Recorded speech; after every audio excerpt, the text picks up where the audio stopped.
that we weren't there to take them on, and probably a long way off England at the moment, but I think you'd more so admire them, and I imagine an awful lot of Irish people watch them are simply up for England, and they're quite a likeable team, and long way they celebrate as well, and it's been an incredible tournament for women's football, and I think a lot of people in the men's game, in terms of men's Gaelic football and men's soccer, are looking on and thinking, what can we learn from this? Because there's an awful lot of enjoyment out there. There's not as much cynicism in the respective games, I think, and it's an amazing transformation, I think, from where women's sport has been in the last 10 years or so. And to me, I always thought it was going to explode.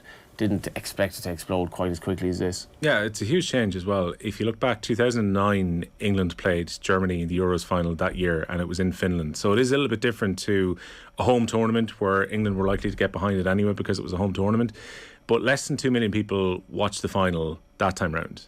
They had a total audience in excess of 30 million across England on Sunday afternoon and into the evening, and over 20 million people were watching in Germany. I think 12 million people watched the semi-final that Germany played against France.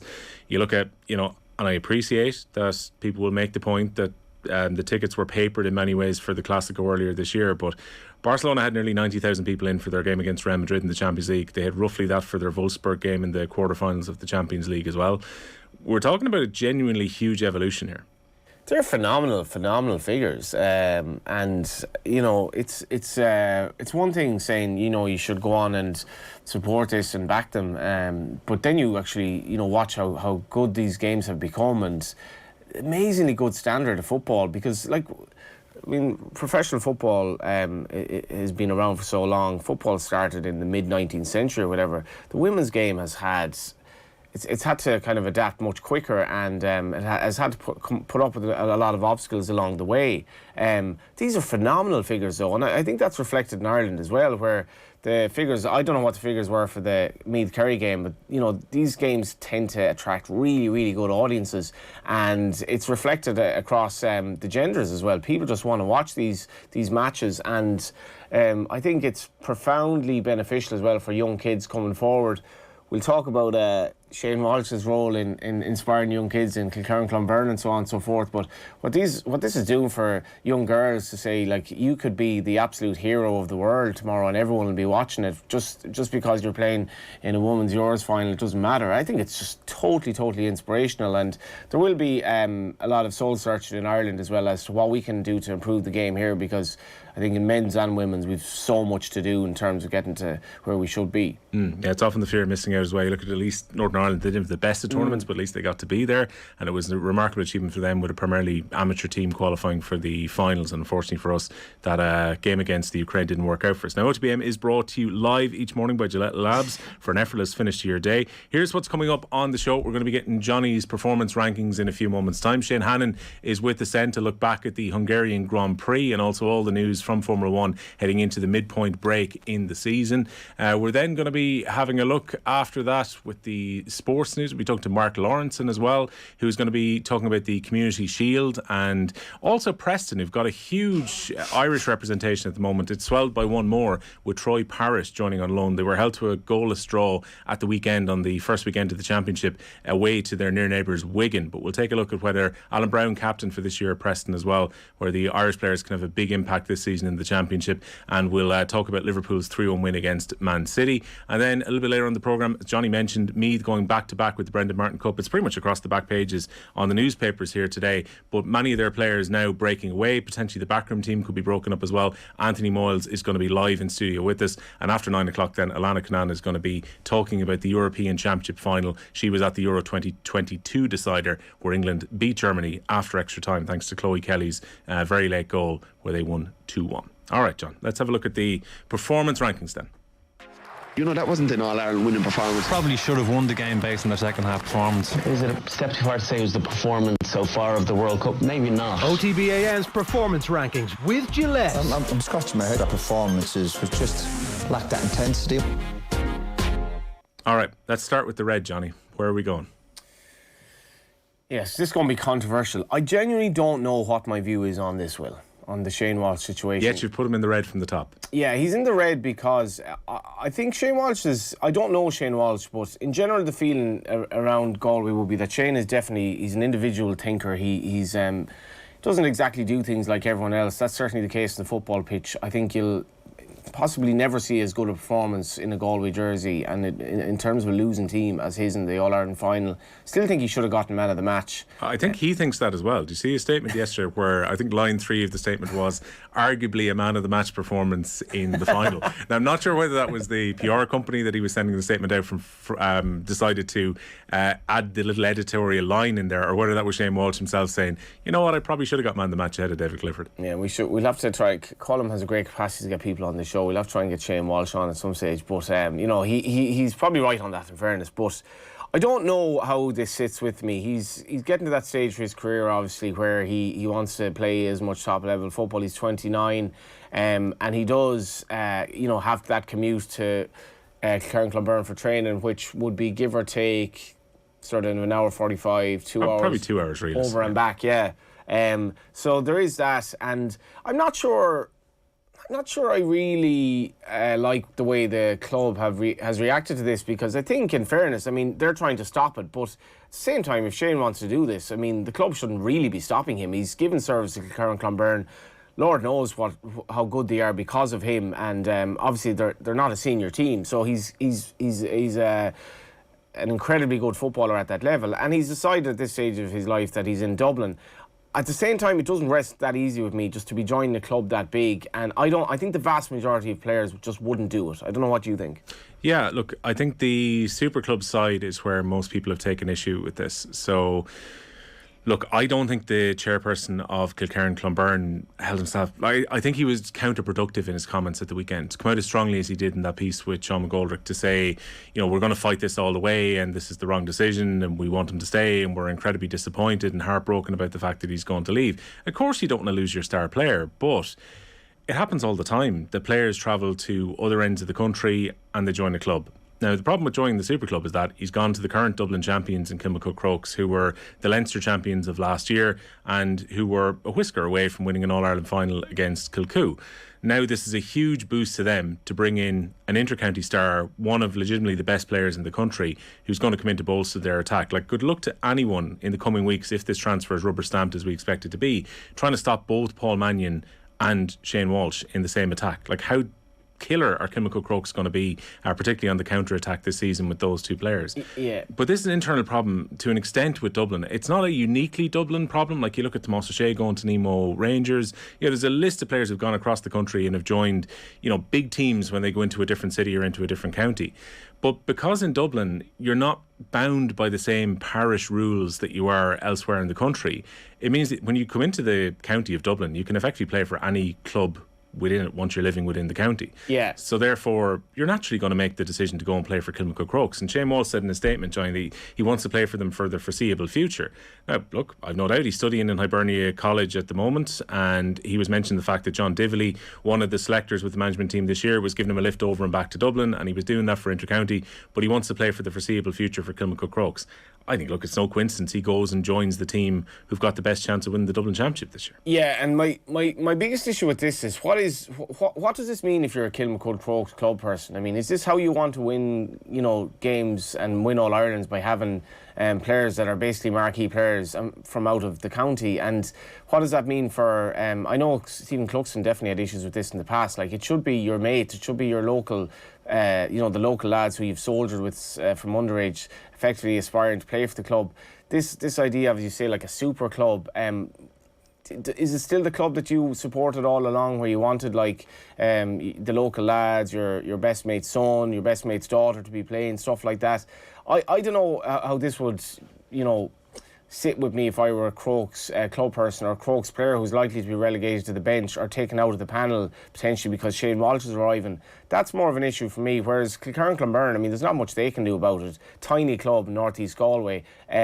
So I think this is more about Shane than anything else as well. I think this is Shane's idea of what he wants to do. I don't think the vast majority of the Galway panel would do this. But Shane is an individual, he's an amazing footballer, and it is what it is. But I don't think it's going to go down particularly well in Galway. I got texts from people in fairly high places in Gaelic games this weekend who were astounded by this, and they'd be from traditional counties, and I think that'll be reflected in Galway as well. But if Shane wants to do it, Shane wants to do it. I'm just not sure it's going to go down that well in terms of how he's... I don't know how he's perceived in terms of the Galway scene, because I think your club is your club at the end of the day. Yeah, get your views in, particularly on the YouTube live comments at the moment, what you think about Shane Walsh going to Kilmacud Crokes. It seems to me a great move for Kilmacud, even though a player is going to miss out from the first team. It bolsters their chances massively, and players have been moving in, particularly into Dublin, since the year dot of the GA and transferring in, albeit it is much easier probably to travel elsewhere now. But what do you think about Shane Walsh going to Kilmacud Crokes? Your standards are very high on the performance rankings this weekend. You've put the beaten All-Ireland finalist Kerry into the red as well. Yeah, I did get a bit of help from Colm now with these performance rankings, but I think in fairness to Kerry, they'll have a lot of regrets because of the start that they had and the fact that they were so well beaten in the second half. It's very, very difficult for a team against the physicality of Meath and this kind of winning machine that they've become, allied to a defensive structure that's very, very hard to break down once you start falling behind. I think maybe Kerry, this cliche that you can start a game too well, but I think they were probably a bit mentally shot that their lead was eroded so fast, and they'll have massive regrets. I hope they got a good homecoming last night in Kerry. It was a horrible day. I was actually travelling against the bus as it was coming down and saw the team bus. I think they were stopping off in Castle Island, and Kerry was strange the weekend. It was horrible for 2 of the 3 days, and yesterday was a really wet day. I hope they turned out to see them, and I think with Kerry, maybe as much as their performance rankings aren't favourable, I think they'll have learnings from this. Like Meath will be wondering, how do we kind of build on this legacy? We're losing players, we've gotten into the winning habit, but I think Kerry will definitely learn from this and come back. They have a very good forward line that probably didn't perform as it would like to on the day, but they will definitely have a lot of regrets as well after the start that they had. Yeah, like after Louise Nimmerher puts the ball in the net, 5 minutes gone, you're 1-2 to no score up against the defending champions, but in a way it kind of poked the bear from Meath, because they had a very good spell after that. And then Meath's defence, we'll talk about this at Molesey a bit later on, were so good in the second half, particularly in the 35th minute on. Kerry really struggled to create chances in front of goal, and then Meath had that bit of a finish in them as well, which is seeing them go back to back. Like, to me, this story is remarkable, John, when you consider, we'll talk about Meath a little bit further up in the rankings, but to go 5 years in a row in All-Ireland finals, you have to lose a couple before winning the intermediate, and now win 2 seniors in a row. There's no more fairy tale story probably around than going from, nearly runs in the intermediate to now being the best team in the country back-to-back years. It's totally inspirational, and like even Asher in the final, like what odds were they? I mean, they were kind of like young upstarts going into the final and weren't expected, and now sort of 12 months later you're talking about them like absolutely hammering Kerry and having a smattering of players that are essentially in their 20s and have, I suppose, there are definitely aspects of the men's game that they've embraced in terms of that defence structure. I'm fascinated to see what Andy Moyle says, because I thought Vicky Wall's comments about the rules of the game, and she kind of plays on the edge where the game is going. There was very little physicality allowed. That's not having a go at Maggie Farley, the referee, because she's applying the rules of the game. Yeah, absolutely. But it was so stop-starty in the second half, and there were so many hits that were like, to me, seem very fair, and they're the type of things that you want to see in the game, where the ball is getting turned over and big tackles are going in, but constantly it was just free after free after free. So then you look at, so Vicky Wall and Murray basically clash in terms of their comments afterwards, and I think this is really intriguing as to where this game is going, because it's getting better so fast that it is going to have to probably back down in terms of the rules, say that the rules are right, or actually I would tend to agree with Vicky Wall. Like, Vicky Wall has gotten her move, and she's the marquee player in the game now because of that way that she plays, because of that all-action energy, physicality. And if Vicky were to be basically given freeze against her, yellow cards like left, right and centre, she wouldn't be the player that she is. So there's an existential question there, where is this game going to go? So that's probably the big talking point, I think, out of the final, because it became a bit of a mismatch in the end. Yeah, just before we get into Amber, a couple of the comments coming in the YouTube. Sean's been in contact. Crokes only had one outside player in last year's championship, super club but all homegrown. Noel Callan the other side, totally agree. The fact that he's joining a super club leaves a very bad taste in the mouth. Right, Amber then, I had a feeling this was going to happen on Friday. We were talking to Sligo Rovers and we were chatting to Conan Byrne about St. Pat's, and the feeling was, Johnny, that after their European exploits on Thursday, they had to win their respective games in the FAI Cup at the weekend, because aside from the Cup and in Pat's case trying to defend it, this was a very important avenue to potentially get back into European qualifiers next year, and both slipped up. I think this is mad. Like, so you had the non-league clubs in the FAI Cup, Will, were given absolute batterings, and some of the betting moves around those games would suggest that they were entirely predictable, and I think that's worrying because, you know, you need a bit of romance. The romance we got from the competition was the First Division teams beating exalted Premier Division rivals. So, like, how can Sligo Rovers go from beating Motherwell on aggregate to losing at home to UCD in the league and then losing at home to Wexford, albeit after extra time? Now, I tipped Wexford in the Racing Post to win this game. You actually lost the bet because they won after extra time, but I was expecting them to give them a good game because Wexford are, they've some nice players. I think Ian Ryan is a good manager, and there is that, I mean, the energy that was in the showgrounds on Thursday, and thinking of next week, there is that kind of potential that Sligo might drop their guard a bit. And John Russell did make some changes, and that's fair enough. But for them and Pat's like conceded 3 goals at home to Waterford in the first half. Paddy Barrett, I think, came back for his first game of the season, and maybe some of their changes backfired. But I was thinking here, if Pats hadn't done what they had done in Europe, this would be a disastrous result, because they're not having a great time in the league. They're doing okay, but they finished second last season. And there has been a little bit of talk that Tim Clancy would have been under a little bit of pressure. I didn't particularly buy into that. But if this hadn't been preceded by the European result, he definitely would be under pressure, because they won the Cup last year, and they're knocked out at the first hurdle. It's an avenue back into Europe that's realistic. The league is realistic for both Pats and Sligo, but it's odds against it for both of them at the moment that they qualify through the league. And to go down to teams in the First Division that, let's be honest, are not even in the title race really. Waterford have had a patchy campaign. Wexford are clinging on to a hope of finishing in the playoffs. I think Wexford might just get into the playoffs. They've been in good form recently as well, but the thing that really I noticed at the weekend, Johnny, were the amount of Sligo fans who were bemoaning the fact that some of their fellow Sligo fans went along, queued up to get the tickets for the Viking game, and then didn't stay around for the FAI Cup game. Yeah, I mean, like, this it's not a good image. In fairness, we'd images in one game of fans kind of falling through a fence onto the pitch as well, which wasn't great. But this kind of notion of going to the game and leaving, it's almost like the players saw that and it brought them down, because the fans certainly brought Sligo up. It was an amazing atmosphere last Thursday. I guess if it's your only way of getting a ticket, maybe they had family things on that day. People aren't going to go to every game. You're not going to get knocked for not going to a game, but it's just not a great kind of doesn't set a great agenda, does it, to go along the team is playing and just go home, because the Cup is the Cup. Like, I'm a Galway United fan, Will. I was absolutely thrilled that Galway United got a relatively easy draw, ended up winning 7-0 against Bluebell.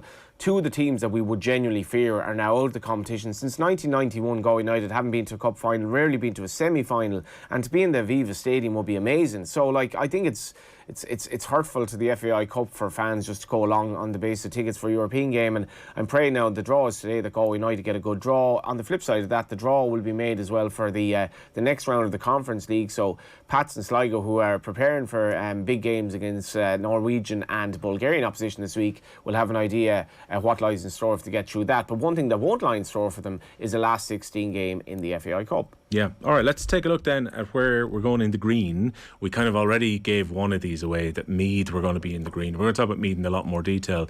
The other team that you've put in the green, Johnny, along with Meath, were the two big winners from Sunday afternoon, and that's the English women's team winning Euro 2022. Yeah, and I think this has been the coronation of an amazing tournament.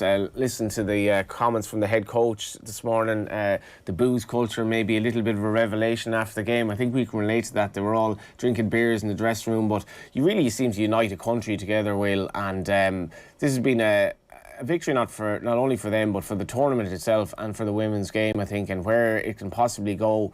I genuinely do think that what they have done for young girls around the world and around Europe is totally amazing, that they can dream, go out into their back garden and want to be footballers now, whereas they might, 10, 20 years ago might even have been in their heads. This has been mass media exposure of an event that has been thoroughly justified. It's been justified by the figures watching it, people who are clicking online to listen, to read stories about it, and obviously the England team deserve the plaudits. This was some really good teams in this tournament, and obviously the Royals as well. How could you leave them out?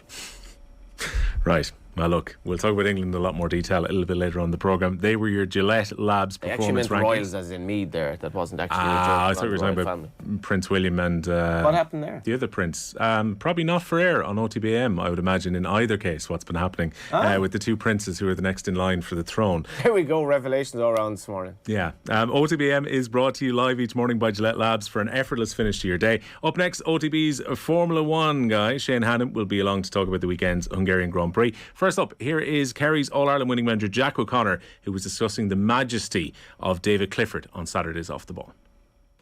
OTB AM's performance rankings with Gillette. Has got such huge admiration within the county, within the country, Jack. And when you read anything about David, it seems like he always strives to improve his game all the time. Do you find that? Look, he's a remarkable young man. I mean, you have to take into consideration that he's doing this under the most extreme pressure. And so that's the sign of a great player, a great man. It was like 97. The pressure Kerry were under in the famine and the display of Maurice Fitz that year. It's in the same kind of category because the weight of expectation is on these men to produce, and he does it. David Clifford does it time after time. He jumps every hurdle that's put in front of him, and sure, that's a sign of a great man. And he seems to embrace it, Jack, because he's fist pumping with the crowd. He seems to thrive on it a bit as well. He does. Look, he's just a remarkably mature young lad, and he's just got a great temperament. I in the morning, just before we had our final few words, before we got on the bus, I sat down with him. He was drinking a cup of coffee, and you swear to God, he was going for a walk in the park. He was so relaxed. So that's a great trait to have that temperament. That must have relaxed you as well, Jack.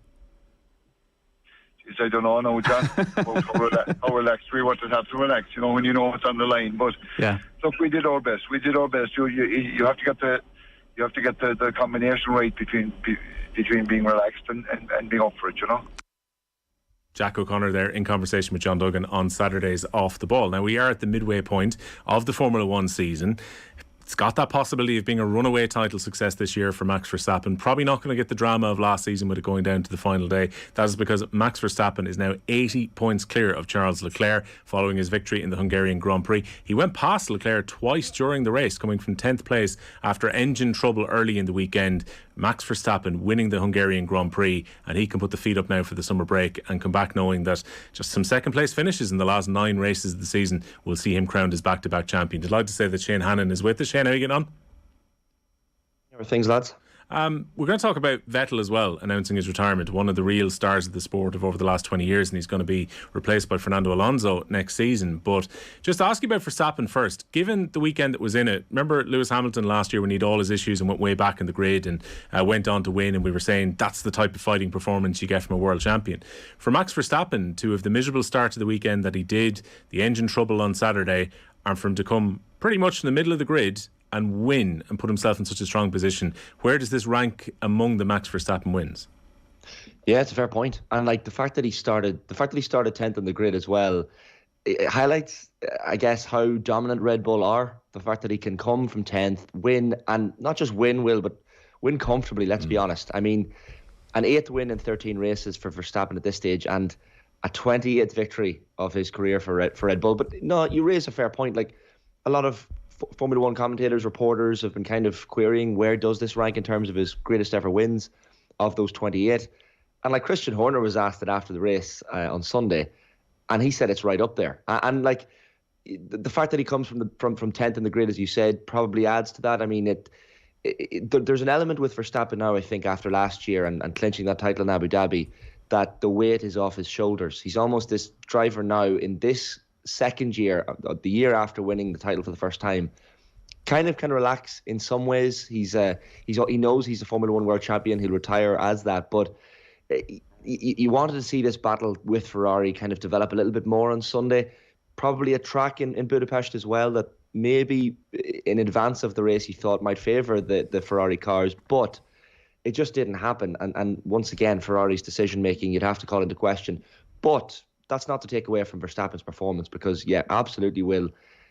From the moment go, you're thinking, he's doing the kind of warm-up laps, judging the tyres, deciding where they want to go with that, and really Red Bull's decision making was top notch on Sunday, and it's been that way for the last couple of years. So yeah, I would say it's certainly in his top 3 performances of all time. It's probably his best performance, considering he came from 10th on the grid. Yeah, plenty of criticism from the short term about Ferrari's tactics at the weekend, but they have slipped away from where they were early in the season. There was a genuine feeling 2 or 3 races in that they had the car to potentially give Charles Leclerc the platform for a title contention at least.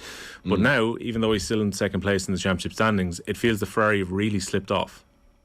Like, if you're a Scuderia Ferrari fan at the moment, you're tearing your hair out, Will, because you look back at, I'm even thinking back this year to Monaco and to Silverstone, and both times you had a pole position for Charles Leclerc, you had a track that seemed to favour them, a car that was clearly in good shape, and yet both times they converted that pole into a 4th position finish. And yes, you can blame the car, and certainly the team principal, Mattia Binotto, queried the car after the race on Sunday and said, look, it's not perfect. Charles Leclerc tried to put a brave face on it after the race on Sunday. He says, look, there's still been big performance improvements from Ferrari this year compared to last, and you can't argue with that. But he admitted himself even that they still have serious problems to fix, because I'm just like, I'm thinking about the performance on Sunday in particular, and like Red Bull before the race were considering the hard tyre and had originally planned to start on it, but obviously Verstappen and co went with the wise decision in the end.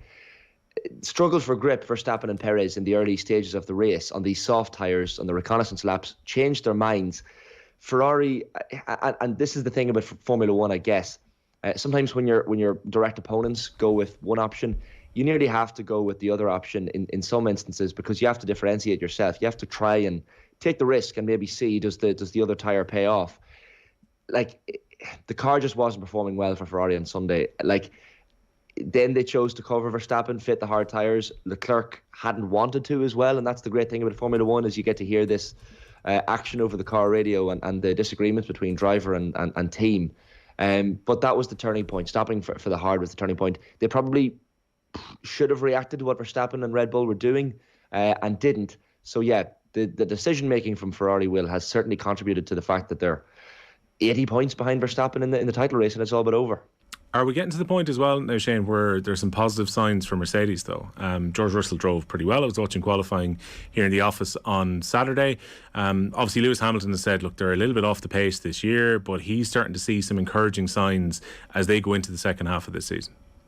Yeah, for sure. And like Toto Wolff and Mercedes will be taking a lot of satisfaction from Ferrari's shortcomings in recent races, because it was a terrible July for Ferrari, and as you mentioned, like, we're now at this halfway point in the season. We've got a bit of time until the next race in Spa in Belgium, but from Mercedes' perspective, like a while back, it was looking pretty grim for this season. Hamilton's performances were, as you mentioned, like nowhere near as consistent probably as George Russell. He was Mr. Top 5 for quite some time there, but that pole from Saturday is like, of course they'd have liked to have turned that into a win in Budapest, and let's be honest, it's a track where Hamilton, I think he's had eight wins at Budapest in the past, so he's the most dominant driver at that track.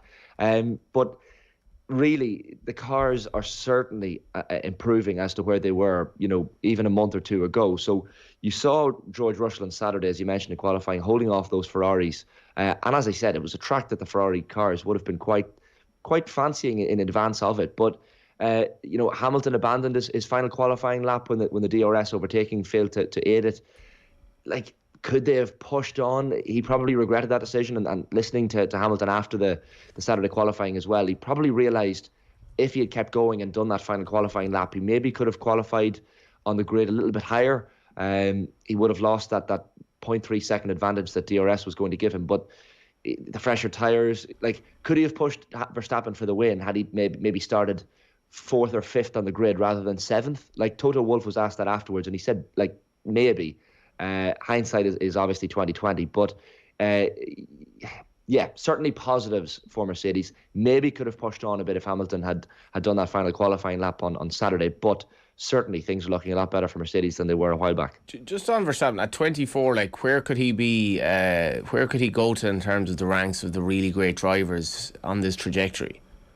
Yeah, like you've obviously got to, first of all, I guess, Johnny, become a multiple world champion. He's on course to do that this year. That, like, there's no way anyone's going to catch him. It would be fairly unfathomable that someone would catch him at this halfway point with an 80-point advantage. But like in terms of the greats, like I'm even looking here. I was reading last night. There's obviously you get every so often the rankings, and everyone has their different opinions. Rankings of the greatest drivers. Like he's not in that top 10 for me at the minute. Schumacher, Hamilton, even Vettel, who we'll talk about as well, are all thereabouts. But 28 wins at this stage of his career at such a young age puts him on a serious marker. And like I love the old videos and photos of Max with his dad Jos at the tracks when Jos was a driver in Formula One himself in the 90s, and you see the great photograph of Max as a kid meeting Michael Schumacher, and you're thinking, you know, this kid, he's gone on to be one of the greats, and obviously he has to go on and do it now and push on. But I mean, for me, that the ceiling for him is just like to go from this young, like I remember Sebastian Vettel when he kind of came through. I think he became the youngest driver to win a Formula One race in 2008 or 9. Verstappen went on to break that record, and it's kind of like the Ronnie O'Sullivan, Stephen Hendry argument in snooker. Like Hendry had all the records. But Ronnie, over time, has just ticked off one after the other. And I think it's going to be the same with Max. Like, he's just targeting all of these records. And if he keeps taking them off, he's going to be number one. You knew that Shane Hannon knew his records there. Not just the youngest to win a Formula One Grand Prix, but he became the youngest world champion when he won his first. And then he goes on to become, you know, the guy with the third most race victories in the history of the sport, Shane. Where do you rank him? I mean, 4 world titles, obviously, look, the best at that time coming at Red Bull, maybe a bit disappointed with his time at Ferrari, and now he's going to go out as an Aston Martin driver when he retires at the end of the season. But where do you rank Vettel among the greats? You've obviously given away you have him in the top 10. I personally, and I know a lot of other Formula One fans, some people will disagree here, but for me, Vettel is third on the all-time list behind Hamilton and Schumacher. Hold on now, before you do this now, where are you putting Hamilton and Schumacher at the top? Who's 1 and 2? I was afraid you'd ask me that. Like, numbers-wise, a lot of people will now, because Hamilton has got up there with Schumacher, probably put him ahead of him. But for me, Michael Schumacher is the GOAT. Like I can't put Hamilton ahead of him, and that's not an anti-British bias. That there's nothing of the sort. I'm actually a bit of a Lewis Hamilton fan. Now, does he go ahead of Schumacher if he wins another couple of world titles? Because he's already like matched and surpassed many of Schumacher's records already. But say he goes a few out in front himself, do you reconsider this if we have this conversation in 2 or 3 years' time? Yeah, like I think so. And like a lot of those records that Schumacher had were kind of deemed unsurpassable for quite some time. Like, no one has more wins than Hamilton. No one has more pole positions than Hamilton. So, like, as I'm talking out loud, a lot of people are going to be thinking, well, he's clearly the greatest driver of all time then. But there's just something, and there's probably an element, and we're all guilty of this, lads, in every sport that we follow, nostalgia bias. Like, just that red livery, Michael Schumacher, the 1990s, Boyzone in the tracks. Like, those were the days. And, like, I even, before Schumacher's terrible skiing accident in 2013, I was big in, as you lads have probably heard before, like big into autographs and kind of collecting signatures from people in 2008-9 sort of period. Wrote a letter to Michael Schumacher, not expecting a thing back, and got back a lovely signed photograph. And obviously, unfortunately, since that accident, of course, Michael incapacitated, not able to sign anything, to post for photographs, to meet fans. We haven't even heard from Michael. It's all obviously guarded secrecy for health reasons by the family. But for my own bias reasons, I have to have Schumacher as number one. His argument there, John, by the way, is the Michael Jordan versus LeBron James one. It doesn't matter how many records LeBron James makes, Michael Jordan will always be the greatest. I very rudely put you onto a tangent there, Shane, where you were about to say that Vettel was in third and justify why he's in third place ahead of some of the other greats of the sport. Yeah, like, dominated Vettel from 2010 to 2013, like those 4 world titles in a row. Like we think of Hamilton in recent years when he was kind of vying with Rosberg and even Bottas to an extent at Mercedes, and you think, oh, the sport is getting boring. And that's why a lot of fans came on board maybe with Verstappen and Hamilton having that battle last year. Like, Verstappen had a number of battles. His career probably slowed down with the regulation changes to the cars, and then at Ferrari, like, Vettel would have, for me, really reached a pinnacle if he pushed on and with Ferrari won another world title. And for 2 years, from what I remember. He challenged Hamilton for a world championship, didn't quite get over the line, and he really, Vettel wanted to win a world championship in those red colours. But 53 wins. 53 wins for Vettel. I've already said Verstappen is 28, but 53 wins in a car, 57 pole positions. He's over 3,000 career points. Anyone who says Sebastian Vettel is not an all-time great doesn't care for or know their Formula One. It's hard to believe that he made his debut back in 2007. But those Red Bull years and that Christian Horner love for Sebastian Vettel that you have, and I think, lads, as well. And I know this is something that you talk about a lot, Johnny, as well. His reasons for announcing his retirement now, and he's going to step aside at the end of this championship. But he's 35 years of age. He's talked about the fact that he wants to spend time with his family, and all that is understandable. But he's done a lot of great things off track, and that's something that Lewis Hamilton kind of paid tribute to Vettel in the last number of days when he announced that he was going to retire. The carbon footprint of Formula One. Is certainly one of the things that gives me a little bit of unease as a Formula One fan. I love the entertainment, I love watching it, but of course you think about all these, not just the cars and the races itself, but the fact that all of these people are moving from one country to another, so much gear and equipment and people and human resources that has to go into packing up this stuff, and that's one of the things that Sebastian Vettel has said has made him a little bit uneasy. He's been an outspoken advocate of sustainable technologies in recent years, and that's one of the things certainly that's influenced his decision. He says, he said in recent days, my passion comes with certain aspects that I've learned to dislike.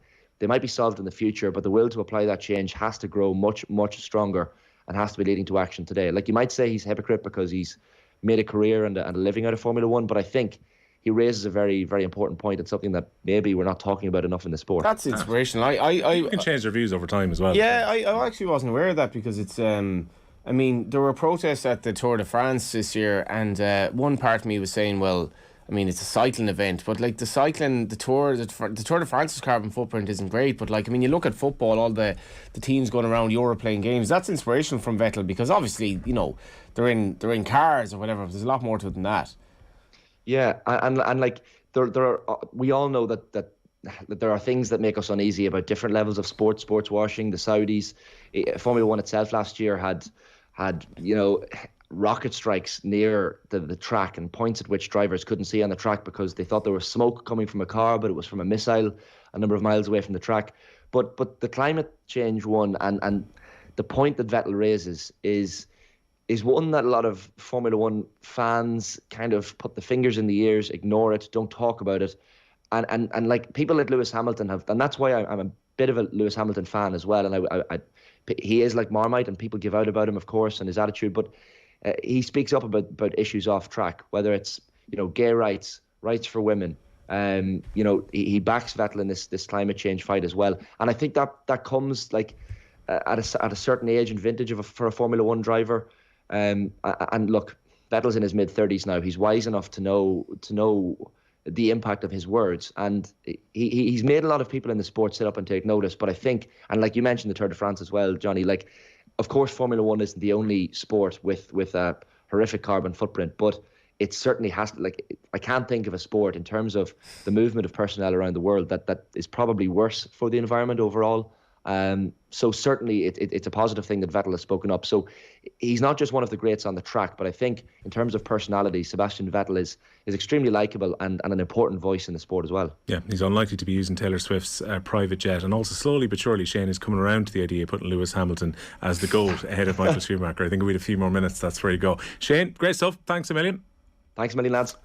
Tom Hunt in contact on the YouTube live comments. Well, big Max fan, but he was helped big time by Ferrari's strategy and not for the first time this season. A reminder that Braeburn Coffee is the official coffee partner here of OTB. Each week we are giving a lucky viewer a €100 voucher to spend on some Braeburn coffee goodness in an Apple Green store near you. To enter, check out @OffTheBall on Twitter. All you have to do is like and retweet our Braeburn competition post and you'll be in the draw. Braeburn Coffee never compromises on quality or taste. taste. It gives you the best on-the-go coffee experience on the road, and it is available at Apple Green today.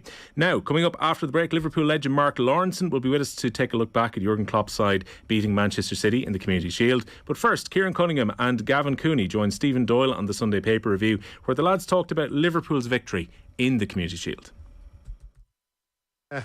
First blood to Núñez, and that of course is a reference to the brand new Liverpool striker Darwin Núñez, who had a real debut. Do you count it as a debut? It's a Community Shield match. It's not really a debut, is it? It's. I think he'll definitely be counting it. Yeah. I was speaking to the lads earlier about Roy Keane. He was getting very worked up about how he was enjoying the match because it was so competitive yesterday. He seemed to really like that kind of the two teams taking it very seriously.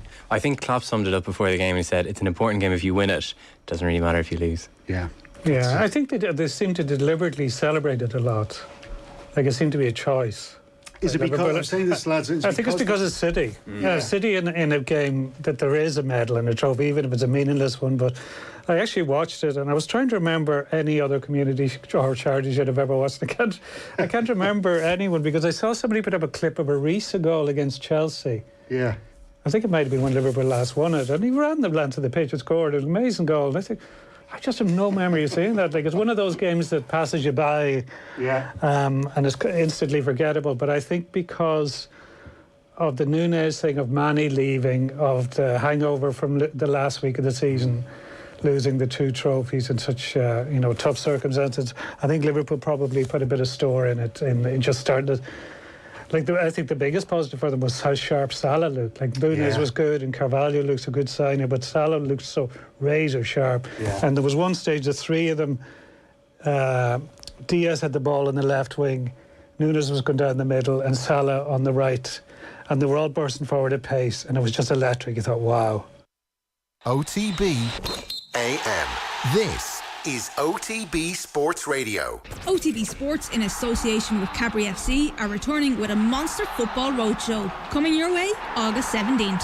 Football legends. Michael Owen. If you haven't got that attitude, then you'll never survive. Ian Wright. Lots to look forward to. Emma Byrne. That's normal, that's all in the game. Level is gone through the roof. And Karen Carney will be our guests at Vicar Street, as they look back on their playing days and preview the new 2022-2023 season. This is an exclusive off-air event, and tickets are limited, so don't delay. Go to otbsports.com/events. And remember that the ticket proceeds will go towards supporting Irish women's grassroots football. T's and C's apply. See you on the night. Things that put people off on a first date. Showing up late and getting your name wrong? Always a great start. Looking at their phone more than you? Hello? Someone who only talks about themselves. Oh, really? God, aren't you great? Look, no one said dating is perfect, but at GoDating.ie, we promise we'll always try and find your perfect match. Because somewhere out there, there's someone for you. And GoDating.ie will help you find them. Yes, even you, socks and sandals guy. Go on, go for it with GoDating.ie. OTB AM. With Gillette. Get into your flow with the new Gillette Labs Razor with exfoliating bar. Well, in many ways, it was the story of the two big money signings of the summer for Liverpool and Man City at the weekend. Very unusual. The game played at Leicester's King Power Stadium on Saturday evening. Liverpool coming out on top by 3-1. Darwin Núñez taking his chance when he came off the bench, also won a penalty, while Erling Haaland fluffed his chances at the other end for City. So the first piece of silverware going to Liverpool. First time they've lifted the Community Shield since 2006. Delighted to say that we've got former Republic of Ireland and Liverpool defender Mark Lawrenson with us to look back at the game. Mark, how are you getting on this morning? All good, thank you very much. You? Kind of a little bit unusual watching the Community Shield on Saturday. The fact it was away from Wembley, the time that it was moved into. Obviously, we had a national anthem which just about got in under the booze before the game actually started. But the game itself, I thought Liverpool played pretty well. Yeah, they did. I mean, Klopp still very much looked at these games and it's just training. And it's, as much as possible, it's as near a competitive game you can get in terms of pre-season. And this was always called the Charity Shield, which, and the whole idea about this was the fact that the two teams that played at Wembley, obviously the cup winners and the league winners, raised all this money for charity. So and it's been slightly devalued over the years with the Premier League, etc. But it's from the players' point of view, I mean, he'll still be training them hard this week, Klopp. They played a game the next day, which was mostly the kids against, I think, a team from Austria. But he's just, excuse me, come off the back of them beating Austria, and he has triple sessions. This is the big, that kind of last week, 10 days, is the big sort of push in terms of fitness. And, this is preparing them, not for the first game of the season. This is preparing all these players for the season. He's always done this since he came to the club. And because of the way they play, with the intensity, etc., it's just so important to him. And yeah, they'll be delighted that they've won it, but he won't be singing about it, will he? No. I think he made a very telling comment in Austria last week when he was asked about this game, and he said, look, you win the Community Shield, it's great. You lose, it's no big deal. I think that's the way most people probably look at it when the season is coming around. Well, yeah. Well, I mean, the other thing is, I think we used to share it if we drew. Yeah. Now it's penalties because you have to spectacle, That tells you everything you need to know. Well done, boys. Go home and start the season next week with no trophies. It probably, the unusual nature of it as well. I know the impact of Wembley being in use on Sunday moved the game to the King Power, but you made a very good point that a lot of teams last weekend played 2 friendlies on the Saturday and Sunday. So you're just trying to get that work in, but everything's kind of been front loaded for the start of this year. Premier League starts this Friday, and there's a lot of games to be played before they break off for the World Cup. I mean, we're heading into the most unusual of campaigns, Mark. Yeah, well, unprecedented, isn't it? So, in terms of the managers, as much as they think they've got the planning right, who knows? I mean, they'll be delighted, all the top managers, if quite a few of their players actually aren't in the World Cup. So therefore they can't get injured. So that will be good. And maybe it might change their thinking insofar as, look, we can really go hell for leather from the first game until whenever they stop and take the break for the World Cup. And, the ones who aren't involved in it can just kind of get the feet up for a little while and push on again then in terms of the second half of the season. So it is unprecedented, but it is what it is, and it's the same for everybody. How close, Bart, do you think that the Liverpool team will be to the team he plays? Obviously, with the exception of Adrian, but that outfield 10 that he picked, how close is that? I think it's probably almost there. I remember seeing Núñez in the 2 games that Liverpool played against Benfica in the Champions League, and certainly in the return leg at Anfield. He roasted them. He roasted the 2 centre-backs. I don't think Van Dijk played. It might have been Matip and the other guy whose name's Gomez, maybe. No, it wasn't Gomez. It was... Konate. Yes, Konate. Konate. I was going to say Kante thing. What the hell are you on about? Konate. And honestly could have had 4 or 5 goals. And I think that they'd already decided that they wanted him anyway. And I know I heard before you were saying something about the fact that how sharp Salah looked. Well, he's probably got 375,000 reasons every week why he's looking really sharp, isn't he? But, they've lost Mane, but are they really going to miss him? I mean, Firmino as well, if he can stay fit. I mean, he's just got such competition for places. But it's this searing pace that the 3 of them have got, which obviously will frighten so many teams. And I know there's always going to be a comparison between Núñez and Haaland, but they're completely different players. I think that in terms of Haaland as well, if we can just go on about that, he needs a lot of grass sort of to run onto. He's not like, you can't really knock it up to him and hold it. He runs on to everything, and he's a different style of player. He's going to score loads and loads of goals. Whether that changes the way City play and whether that maybe even gives them a little bit of a hiccup, I think it's a worry for Pep Guardiola. And don't forget, these teams just virtually win every single game. So, like last year, obviously, Liverpool were a few games behind them, and City had all those points, but Liverpool, almost caught them. I wonder whether it might be the other way around this season. Before we get to Haaland, I think you're raising a really, really compelling point there, Lauro. But do you think they're going to be like roughly Henderson, Fabinho, Thiago with that front 3? I mean, how exciting is that to watch that team? Their 2 fullbacks are effectively wingers, so you have 2 centre backs, Fabinho to an extent, load of attacking players. Yeah, well, I mean, Fabinho makes them 3 centre backs. He just sits in front of the other 2, and he's the kind of he just sits there watching when they go forward and tries to, if there are any fires to put out, he puts fires out. Basically, that's what he does. But he's also, a really good player in his own right in terms of passing, etc. So they won't change. It's just the way that they are. But I think, we saw last season as well that Thiago was an absolute revelation. And a number of times I've come on this programme and just gone, I think he's brilliant. I can just watch him play on his own. He's just sensational. He sees things in games that other players, other mortals don't see at all. And it's a very, very important if they keep him fit. And I think also Klopp's not gambling, but hopefully he's probably thinking some of the younger players who were in and out of the squad last year, he's probably thinking that they should kick on as well this season. By far and away, themselves and City got the two outs. Well, they're the two best clubs in the world at the moment. It'd be interesting to see what Madrid and Barcelona are like this season. But most definitely, these are the two best teams in the world, and it's shown week in, week out. So we've seen the debate about City not having a number 9 at all, and now Haaland. To me, I see where you're coming from here. I'm not what a footballer, what a bubble of energy and aggression and goals. But is he a City player in those nitty gritty moments?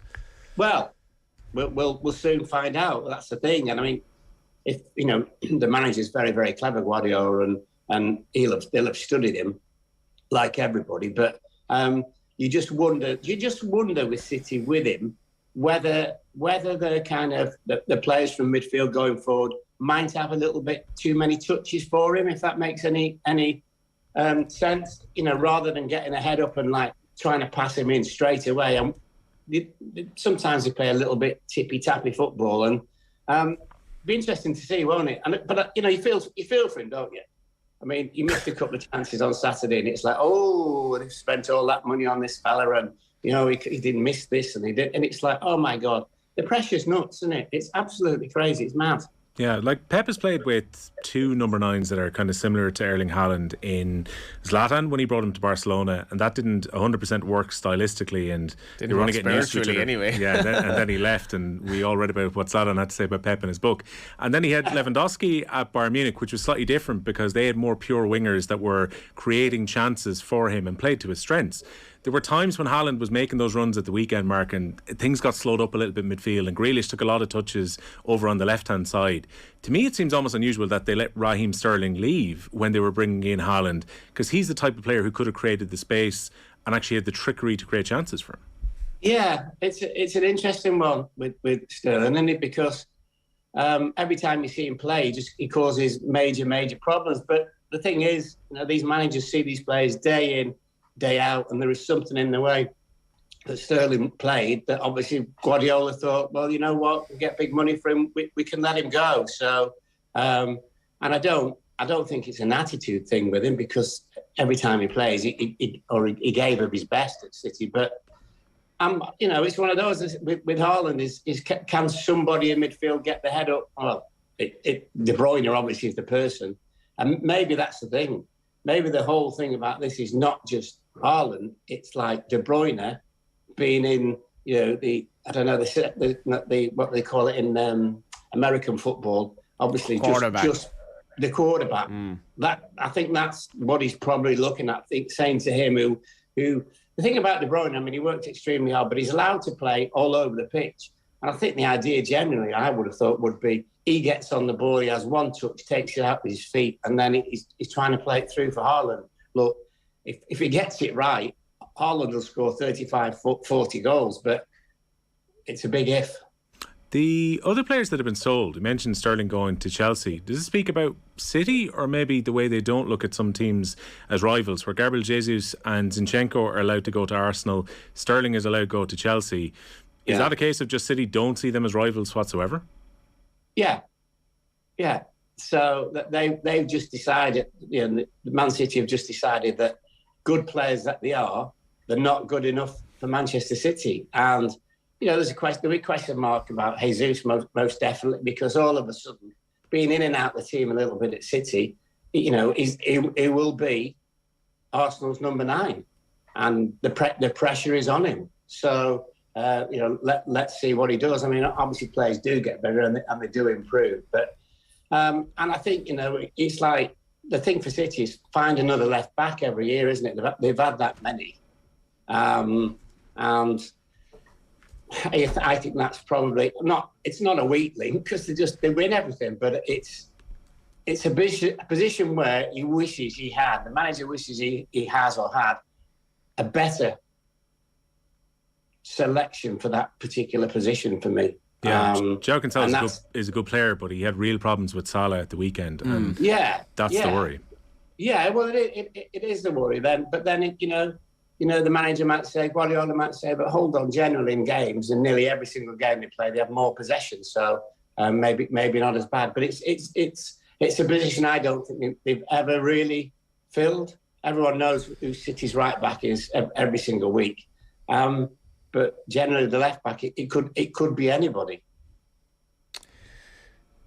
I just it's hard to believe it's coming around so quickly. Like Manchester City are strong favourites. Liverpool are nowhere near them in terms of the betting. Is it closer than that, Mark? I don't see much between the two, and I think Liverpool, in some respects, they have the advantage of the hurt from last year, if you want to call it that, and the feeling that they can actually do this. And City have made changes. Liverpool has been a bit more seamless. I see this being really, really close. I don't know what you think. I think just the same as last year. I would have City as narrow favourites because, if you look at the game as well towards the end of last season when they really needed to win in the big moments, they came through. And Liverpool obviously chased, which is always easier because, the guys in front, you're always looking over your shoulder and you only need one or two saying, oh, hold on a minute, we might get caught. But yeah, I think it's very, very, very close. And look, what happens if De Bruyne gets injured for 4 months? I think that's, the big thing from City's point of view. Who's going to play in his position? Well, you'll argue there's no one in the world at the moment who's capable of playing in that position and running the team and working hard and, making all the assists and scoring lots of goals. So it remains to be seen, doesn't it? And also, the effect of, the effect of the World Cup. If Belgium go all the way, what will De Bruyne be like for the last 4 or 5 months of the league season? It's far better cracking the Championship anyway. What about Preston and this Irish contingent? We're all over them this year. Oh yeah. Although we did our normal on Saturday, which was, I think we had about 3 or 4 chances and couldn't score. But it's good. It's great. But I don't.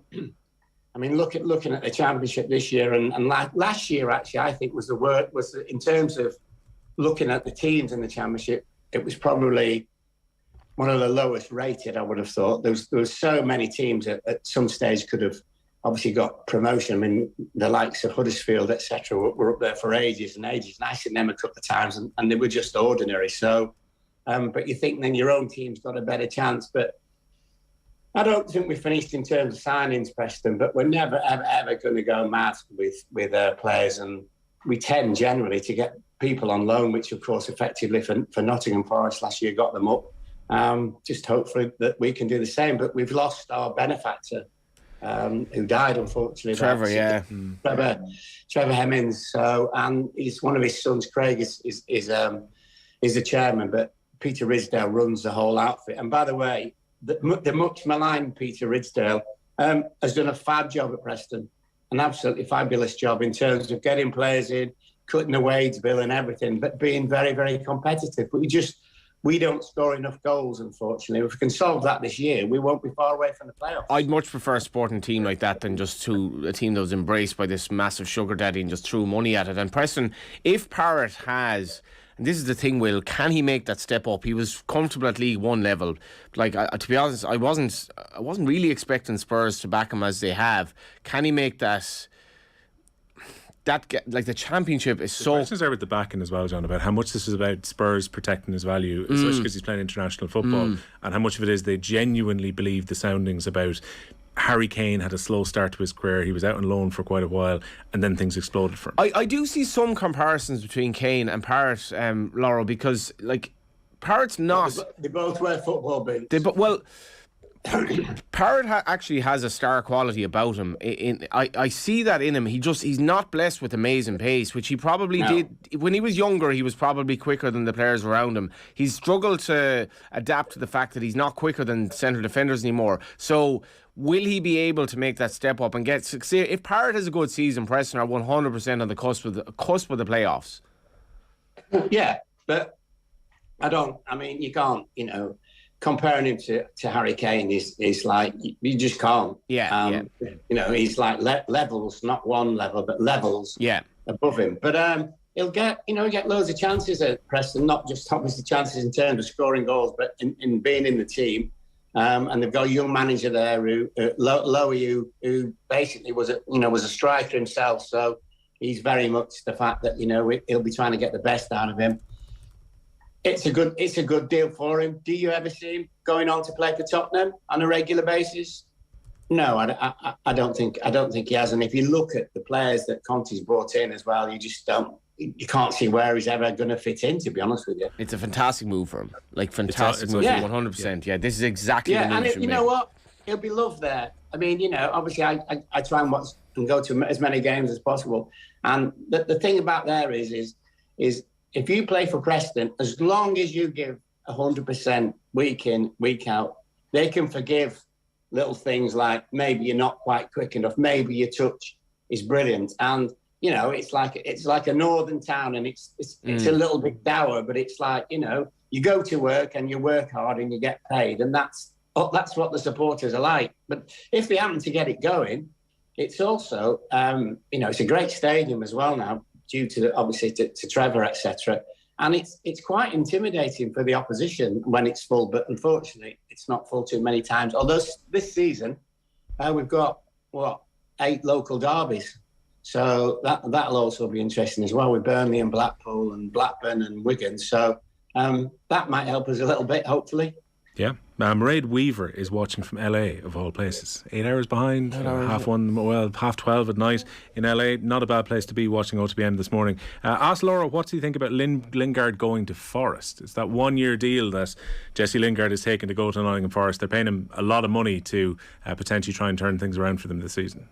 Fortunes, absolute fortunes, because my relationship with David Moyes, and they wanted him. But Moyes is very much of, you can give somebody so much money, but at times it's become ridiculous, and they pulled out. And what was really, really interesting about that, when Lingard was there in COVID, he was brilliant. It was nothing short of brilliant. And, some of the goals and assists and all those kind of things. But I remember David Moyes saying to me, he said, the only problem is, he said, we think he's a lad who likes a night out. And I went, oh, yeah, okay. He said, but if you think about it, in COVID, he couldn't go out. And he said he'd stay on in training and all those kind of things. And I'm just a little bit worried if he's gone to Forest for a year. I'll be looking at him and thinking, does he really want to be here? You know, I'd question his career choices too as well, Mark. If West Ham were interested, and it seemed they were back in January, they were probably interested this summer and signed them on a free transfer if the deal made sense for both sides. As opposed to scrapping at the bottom of the Premier League, he could have went to a West Ham team who've had a couple of good seasons back to back. He plays well. He could have put himself back in the picture for the World Cup squad. He was very close to being in the Euro squad last year. Yeah, but doesn't that tell you everything about him? You know, go and play for Forest, and you're going to scrap every week. And listen, got a good manager. Spent a lot of money. But will he get the support? Will he get the opportunities? Well, he get the opportunities in terms of playing, but in terms of chances. And I look at a player like that, and I just think, you know what? Why has he gone there? As he just, the pound signs are like, wow, and he's made for the rest of his life. I'm just a little bit worried with stuff like that. I mean, there's nothing better than hungry players. And, I was talking to you before about De Bruyne. I mean, how hungry is he? And I just think 1 year, and obviously he's getting bundles, and his agents will get bundles as well. But I think it might all end in tears. I hope I'm wrong, but I think it might all end in tears there a little bit. 6 months' time, he'll be thinking about his next contract as well. That's the killer Well, for there you Forest if go. he starts well. Another one, Laura, I was just thinking, in this very chair at the weekend, John Duggan made the prediction that Spurs are going to split the top two. He thinks his club are going to finish ahead of Liverpool. Now, Spurs have recruited well, but do you think Spurs can finish ahead of Liverpool? No. No, because wait, I think I'm probably on with him at the weekend. Good old John. No, I don't. I think they will be obviously a lot better, a lot more competitive. I don't think you'll see, going to the likes of Burnley on a wet Tuesday night and getting beat 1-0 and those kind of results. I think they will definitely improve on that. But look, the two teams are just the machines. They really seriously are just machines, and I think there's got a really good chance Tottenham of finishing third, but in terms of points, I think they'd be quite a distance away from the top two. Well, look, feel free to argue it with John at the weekend on OTB on Saturday. Laura, thanks a million for joining us. Pleasure, thank you. There you go. Mark Lawrenson there. OTBM is brought to you live each morning by Gillette Labs. For an effortless finish to your day, it's time for the sports pages. There are so many idiots out there, so many spoofers. There's a lot of horse. I think he's a total spoofer. What do you mean a spoofer? He's just bullshit. Ah, no, Eamon, come on, don't be. No, I'm not having that. No. All right, time for us to have a look at the back pages. We've split them. Johnny's got the tabloids across the way. I've got most of the broadsheets here. Going to start with the back of the Irish Daily Mail today. You've got the Meath captain Shauna Ennis at their homecoming in Navan last evening with the Brendan Martin Cup after Meath went back-to-back. Also, Michael Clifford's piece under that is about Shane Walsh and that statement which came out yesterday afternoon where Walsh said that he wants to go to Kilmacud Crokes for the foreseeable future. His transfer is expected to be rubber stamped, but it is pretty much on the eve of the Dublin Championship, so he needs this to go through pretty quickly. His club, Kilkenny Clonberne, had already mentioned that they were against the idea of the transfer. Kenny Clonberne. But that'd be. Did I call him Kilkenny? Kenny Clonberne would be interesting, yeah. Wouldn't be a. That'd be quite a the combination, wouldn't it? Wouldn't be a big hurling stronghold now. That part of, very much so, yeah.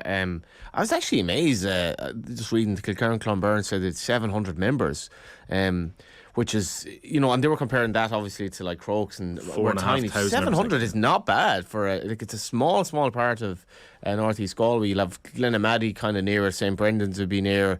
You'd be edging towards sort of Milltown direction then, but it's a real football area. But it's like a part of the country like so many others that would have had a lot of people moving out, and this is almost a dramatic reflection of that. But he's purely moving because I think he's moving for football reasons, really. Yeah, I think that's my view. I think it's a large part of it. I mean, obviously Shane Walsh has pointed out that he did a lot of travelling back and forth across the Shannon with Galway this year. It's a different type of commitment as well. Yes, and sorry, like, would Kilkenny Clonberne not going to accommodate him? They're not going to be saying, like, listen, you have to be down training every second day of the week. Kilkenny Clonberne are going to accommodate Shane Walsh. I'm sorry, like, and you see the Mount Bellew lads and the role that they've had in the inter-county team. I don't think the Dailies would ever contemplate something like this. So it's not like people have their head of Shane Walsh having all these drives back to Galway with John Divley, like. I doubt that's the case. I think they would have comfortably accommodated him. For intercounty, he has to be at every session, particularly they're running it's not exactly. But realistically, particularly if you had a break week in the Championship, I'm sure he'd be like, Shane, stay in Dublin. No big deal. If you want to even have a few points, go on. Like you'll still be on the team. Put it that way. Like, be interesting to see what happens. It's interesting if he gets on to Kilmacud Crokes. It's a huge bolstering to the Leinster champions if that transfer goes through. Fair point with the texter earlier as well. Like Crokes don't have a load of outside players, but I don't know. I think like there was that perception with Crokes before. They used to have a few outside players. I remember Brian Cavanagh used to play for them when he was Longford captain and a few others. But last year particularly, I remember we were chatting to Shane Horn on the Club Championship show, and he was making that point. It was homegrown. It was lads who'd come through the club together. So it was very different to that maybe perception that's out there. Yeah. I think the other thing that's kind of slightly dangerous is the perception that went around, particularly on social media at the weekend, which was, all of these super clubs are offering these massive incentives for guys to sign for them. Pretty much again, since the year dot, lads have been sorted out with jobs and so on when they've gone in to play for a Rory club. Gallagher's unit would be interesting now because he did the rounds. Like he was, comfortably able to play in Dublin and obviously learned how to go from club to club, and also he played with good football teams in Dublin. So maybe I should see if he has a view on it, because I think it is. If you had a poll out there, it would divide people. Some would say it's his choice. It's logical. He's playing, and it might help his inter-county career. But it's kind of like, I'd say Brian Cody would be voting a different way. Yeah, look, I think at 29, most of his development is already done. So he is the player that he is now, and he was a remarkable player in the Championship this year. But look, the debate will go on. The other side to it too is that there are so many players that transfer into clubs to play because they want to play a bit of ball or a bit of hurling, and they don't want to have to travel back hours to go home. And this kind of gets lost in it, that because Shane Walsh is a massive name and he's transferring to Kilmacud Crokes, let's talk about the transfer system within the GAA. So you're right. I think it is going to split opinion massively because of who he is. I know a lad who played for Leitrim, and he made the change to a Dublin club. Told me about this in the pub one night, and not for a second did I think, what are you doing to your local club? It just made complete sense that he couldn't keep travelling to Leitrim to play for his club in Leitrim.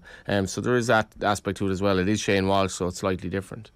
Back page of the Times, the English edition of the Times today. A moment has to be seized, which is looking to develop women's football in England after the success of their team at the weekend against Germany. And you've got Chloe Kelly, who's got plenty of Irish blood running through her veins, who scored the winner at the weekend against Germany, celebrating when England picked up the cup at the weekend. Also, plans for fans to hear VAR is an exclusive from Martin Ziegler on the back of the Times, which is an interesting one, because this one that's been talked about a lot, John, is that fans get frustrated when they're sitting there, the big screen goes blank, it takes ages for the VAR decision, that if it was like rugby and it was mic'd up and you could potentially hear what's going on, or fans at home could hear it on the TV, that makes a massive difference if you know what the actual decision-making process is. Yeah, it's and also it's an aspect of going to games in Croke Park, I think, that's intriguing, in that, you know, when VAR got it wrong in the Galway Derry game, or the Galway Derry game rather, you had to be getting texts at the ground to be told what was going on and that they were going to change this. And when, you know, at Croke Park, where they stopped showing replays and all that, sometimes you're better off being at home on TV. I'm not a fan of VAR full stop, but I can see where the fans are coming from. Yeah, so that's the back of the Times. Also inside, there is a piece by Henry Winter. His editorial today is that United need to move on from the past and let Cristiano Ronaldo leave, as opposed to trying to keep him around. Donald in dark, new Ryder Cup captain, none the wiser about golf's Live Rebels. That was Luke Donald, who is confirmed as the successor to Henrik Stenson.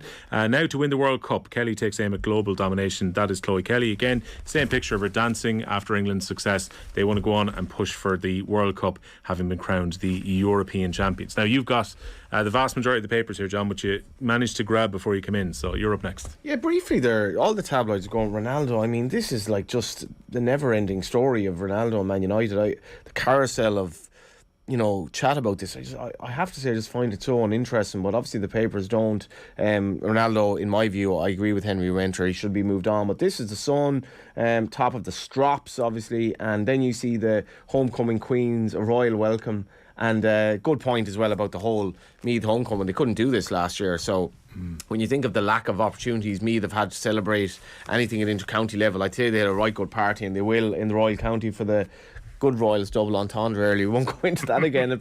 I've learned a few things since I spoke last. The selfish Ron, and this is the star again, Ronaldo, and the England team, and Shane, time to make a move. So that did creep into the back page. We have the Mirror here as well, selfish Ronnie, which is, again, it's the same headline, and then O'Toole, and this is an interesting one from Olivia O'Toole. It's time for the FAI to think extraordinarily big. In terms of the FAI has a lot of challenges at the moment as well, because it still doesn't have a sponsor for the men's team. I think the SSE electricity sponsorship is up at the end of the year, obviously still in massive debt, but a lot of issues as well as the women's game.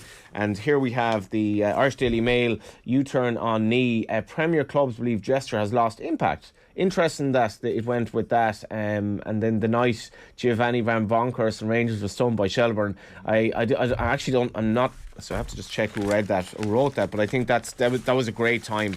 I remember being in New York, and I'd just gotten into the League of Ireland, and I badgered my that piece written by Brian Marjorie-Banks, and I was in New York. It was 1998. Pats were playing Celtic, and I badgered my American cousins to find me a pub that would show the Pats Celtic game, and Pats got a 0-0 draw, but it was over. It was coming in at the screen. Shelburne 1, Rangers 0. Shelburne 2, Rangers 0. Shelburne 3, Rangers 0.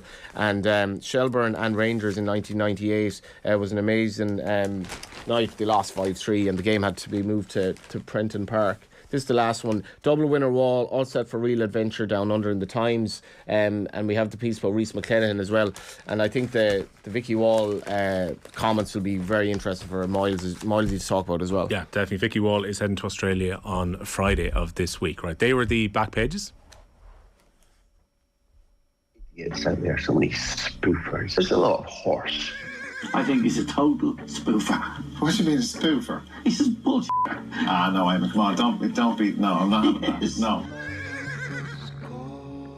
Colin Mullaney is with us now for the sports news. Before I ask you about the sports news, what's your take on Shane Walsh's move to Kilmacud? I can see both sides to the story. I think, but you know, if Shane Walsh wants to transfer and he's living and studying in Dublin, I don't think there should be any issue at all. Obviously, the fact that his club obviously want him to stay, and he's such a high-profile player that, and they're quite a small club in Galway playing in the Intermediate Championship. His loss will be immeasurable to them. But I think the reality of the situation is, if he's living and working in Dublin, studying in Dublin, and he wants to transfer, I don't think that they should stand in his way.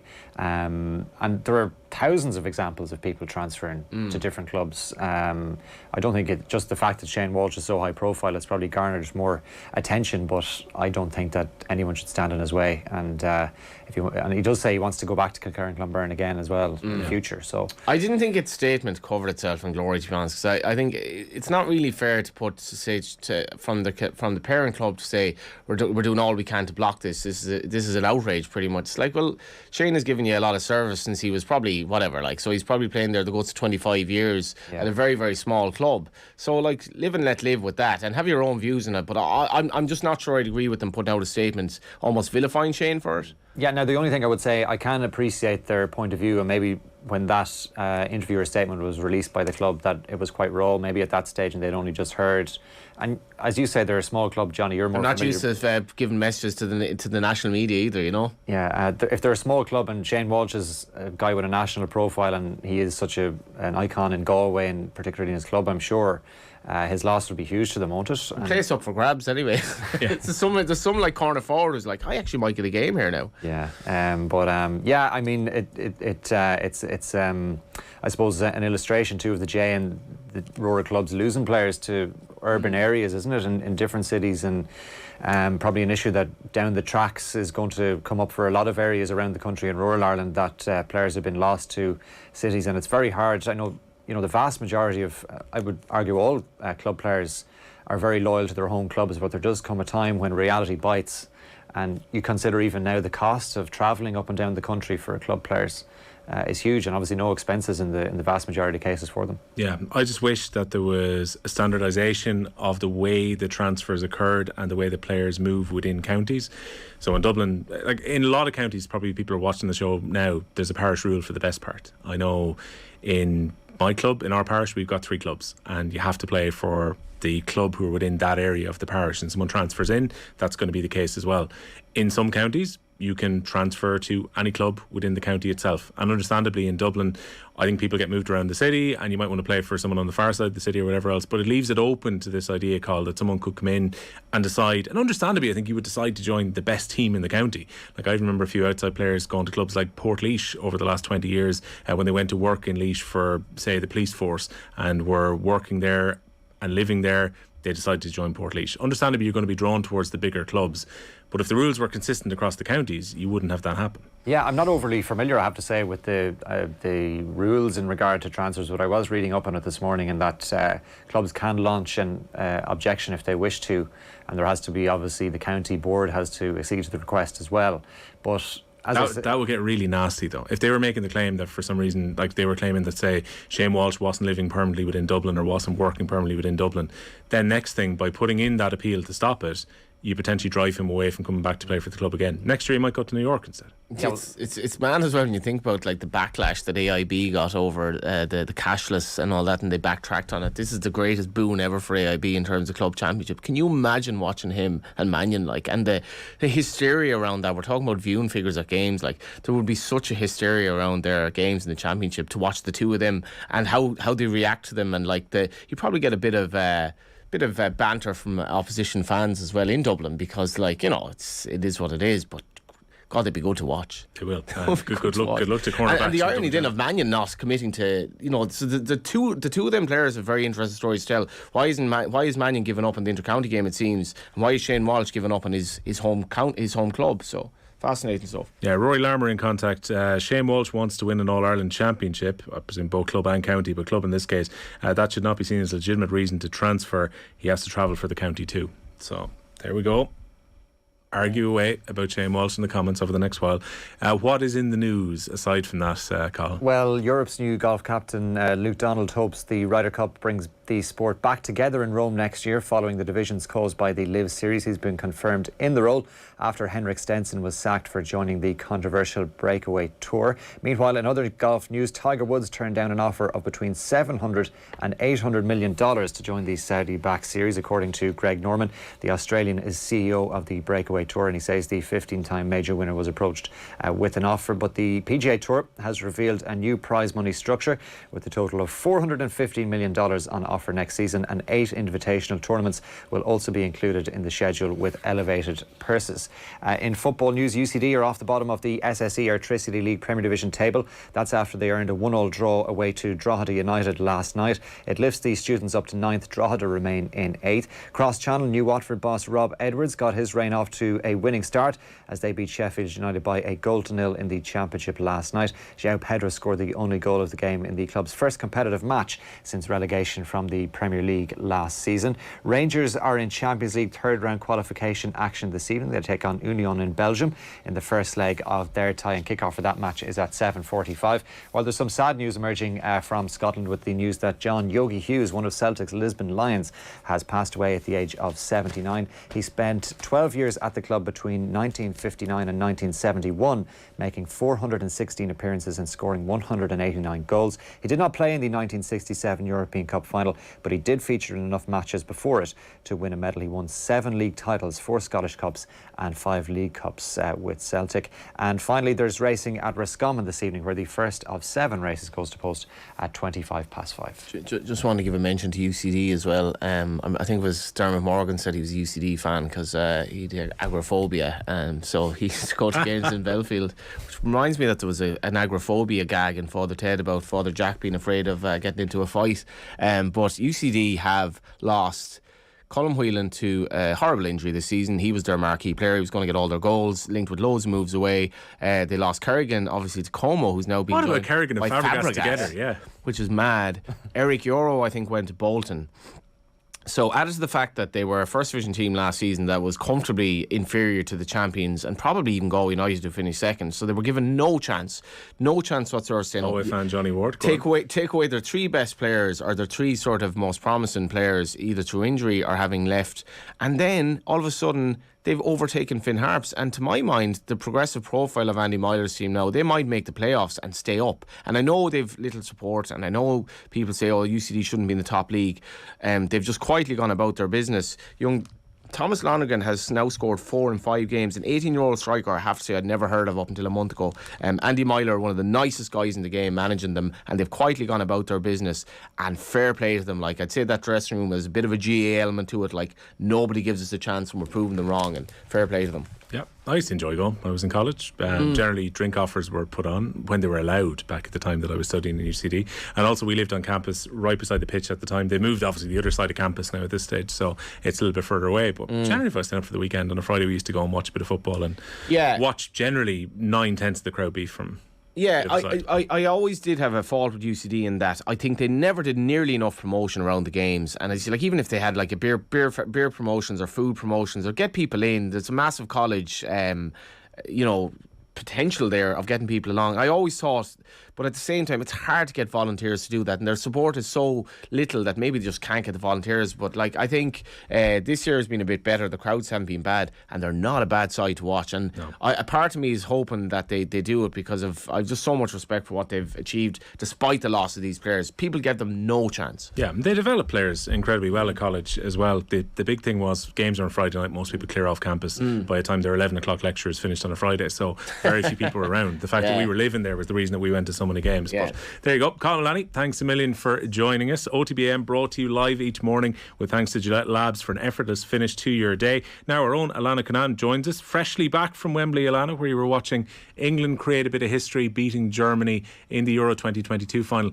It was quite a contrast in so many ways to the final against Italy last year, in that England got it done in extra time, didn't have to go to penalties and go through that pain.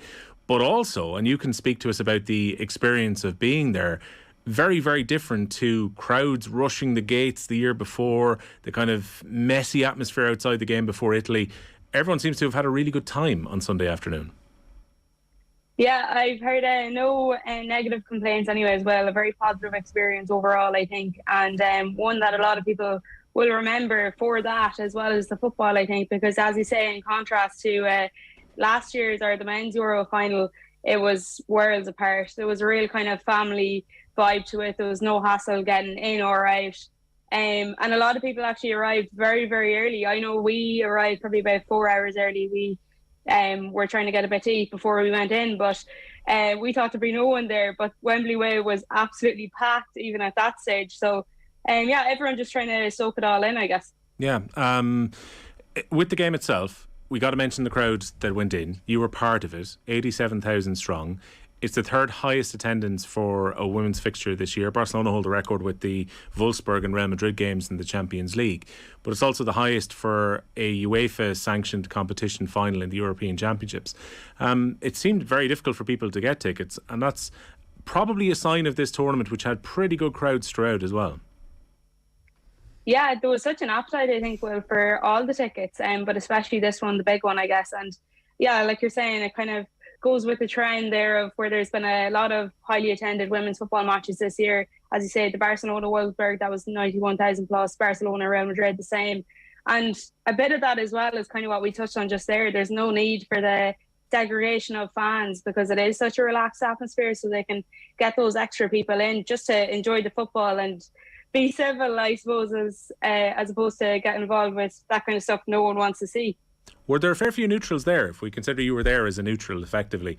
Like, you would expect that England fans would get their hands on most of the tickets. There were a fair spattering of German fans. I even saw a Kerry jersey in the middle of the Germany fans when they were celebrating the goal. Yeah. No matter what happens, Johnny, is it the Masters, the Crucible, Bahrain GP, there will be a Kerry jersey somewhere, and there was one right in the middle of the Germany celebrations, and I think that Kerry fan was not holding back and celebrating the Germany goal either. But were there many neutrals in Alana, considering that England would in all likelihood have got their hands on most of the tickets? Yeah, I'd say that's definitely fair to say. England were definitely the majority, then followed by Germany. But there was a good span of neutrals there. I was kind of taking full use of the non-working fan opportunity. I was sporting the Irish women's national team jersey myself.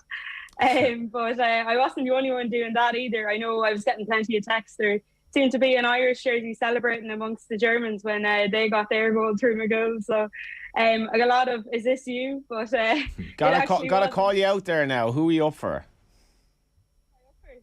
Who are you up for? Yeah, I think I was in the a win for them is a win for us kind of mindset. I think I don't think you can begrudge them that, especially seeing the amount of investment into their leagues and their structures and just the backing they gave the England women's national team. I think it's a structure that could be replicated this side of the water.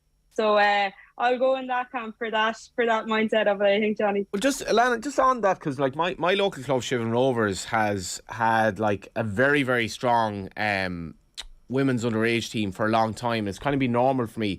But in the League of Ireland sense, this is only quite new, where you have the likes of Sligo Rovers, for example, having a team recently, your own local club. This is something that, I don't know, what's your take on it? It's been transformative in some respects, but it obviously, you need coaches, you need facilities, you need time, you need resources, you need enough pitches to support all these underage teams. And I don't know, we've so much potential in this country to get this right as well. Yeah, definitely. And I think, Johnny, you know yourself, there's a lot of good people working in the League of Ireland, but it's by translating that good sentiment, I guess, into proper infrastructural change and development. Because while we do have such good stories, even you could see last year in the Women's National League how that ended, absolute fireworks. And now you have people in playing for Shell, such as Heather O'Reilly, who has like 231 appearances for USA and 47 goals. So yeah, as you say, there's such great stories. They just need to get those resources, I think, to push them on even more.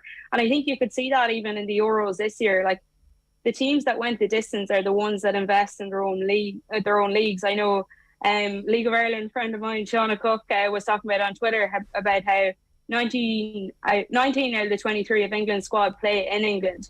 21 of the 23 of Germany's squad play in Germany. And like, that's not by any means of luck. It's about investing not only in their national team, but in the leagues. And interestingly enough, the ones probably who came closest to beating Spain or to beating England, it was Spain. They had 21 out of 23. So that tells you all you need to know about the trajectory and the relationship of the home leagues to the national teams. And when you look at as well, WSL started around 10 years ago, but that's probably what had that England team so recognisable to a lot of the neutral fans, I guess, because you're so used to seeing like your Beth Meads, Leah Williamsons, Millie Bright, Fran Kirby, you know, Earps. Like there was so many of them that you recognise from your WSL teams that kind of translated then to the national team. Yeah, look, if England are going to kick on and turn this Euros into a World Cup, they need the Women's Senior Super League, I should say, to be as strong as it possibly can be. And at the moment, it's arguably the best league in Europe, not just because so many of these England players are playing there, but they've brought in some of the best of the world from outside to play there too. I was just thinking, before we talk about the game itself, you mentioned Heather Riley going to Shelbourne. That's a bit of a mad one, isn't it? 3 years in retirement, decides she's going to come back and give the Champions League one more go.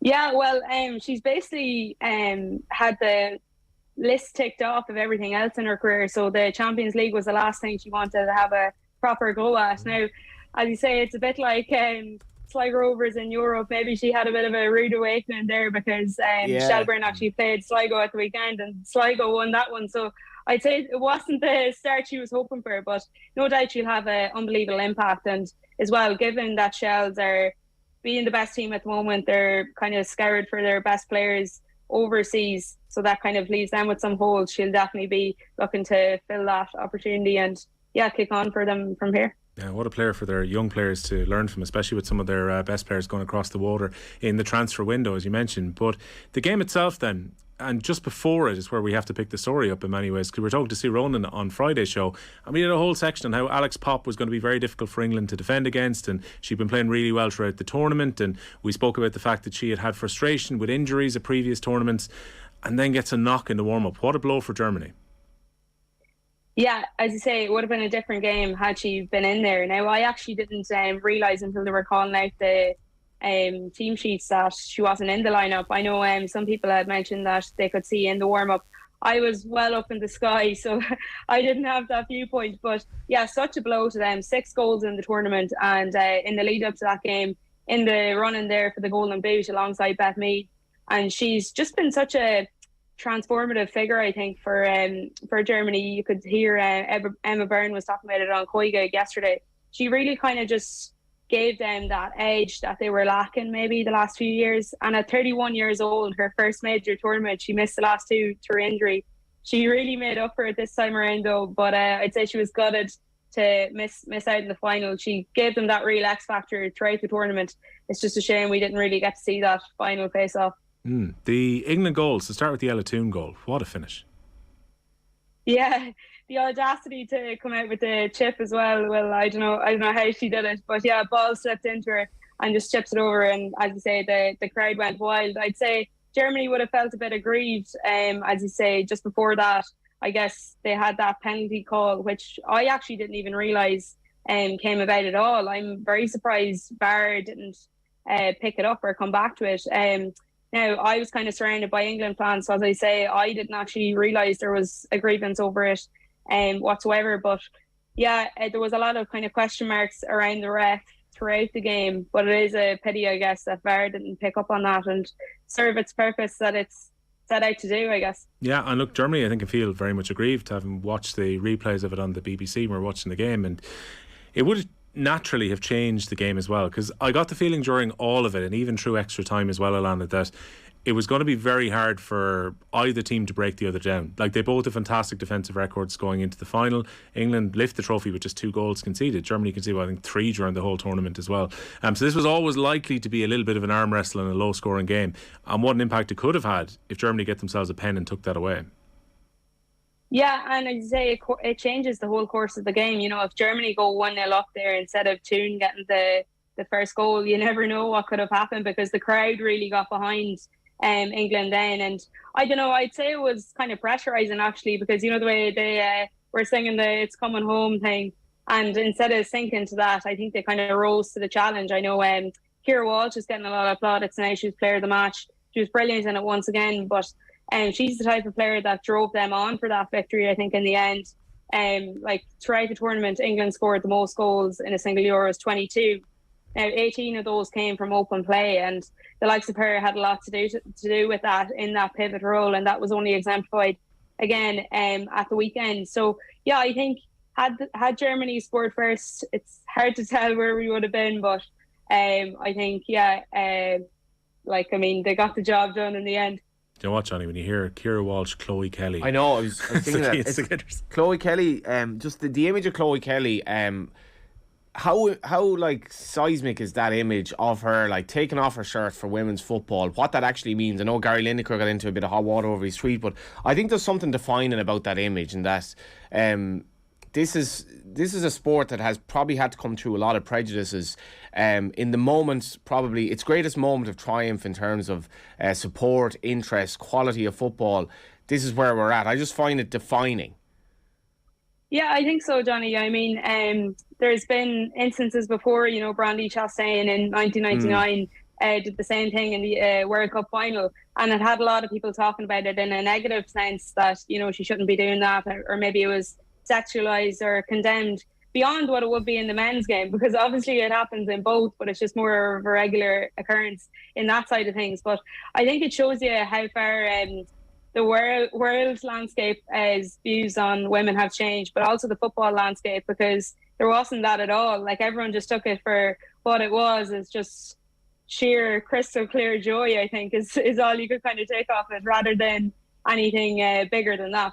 I find as a kid, what would this have meant to you like 10, 15 years ago to see this tournament and to see the hysteria around it? Because there are loads of footballers that are created in England from what happened over the weekend.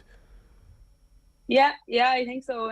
Definitely, like, you can only look at any of the major tournaments growing up. I kind of watched all those World Cup and Euros along the way, but they're the ones that drive you on to want to go and be these players. I'm sure there's lots of little kids running around their back gardens now wanting to be their Beth Meads or Chloe Kellys or Ellen Whites, whoever it is. There's like multiple players now across all the nations really about who they can aspire to be, and as I say, that's only going to progress things on from here.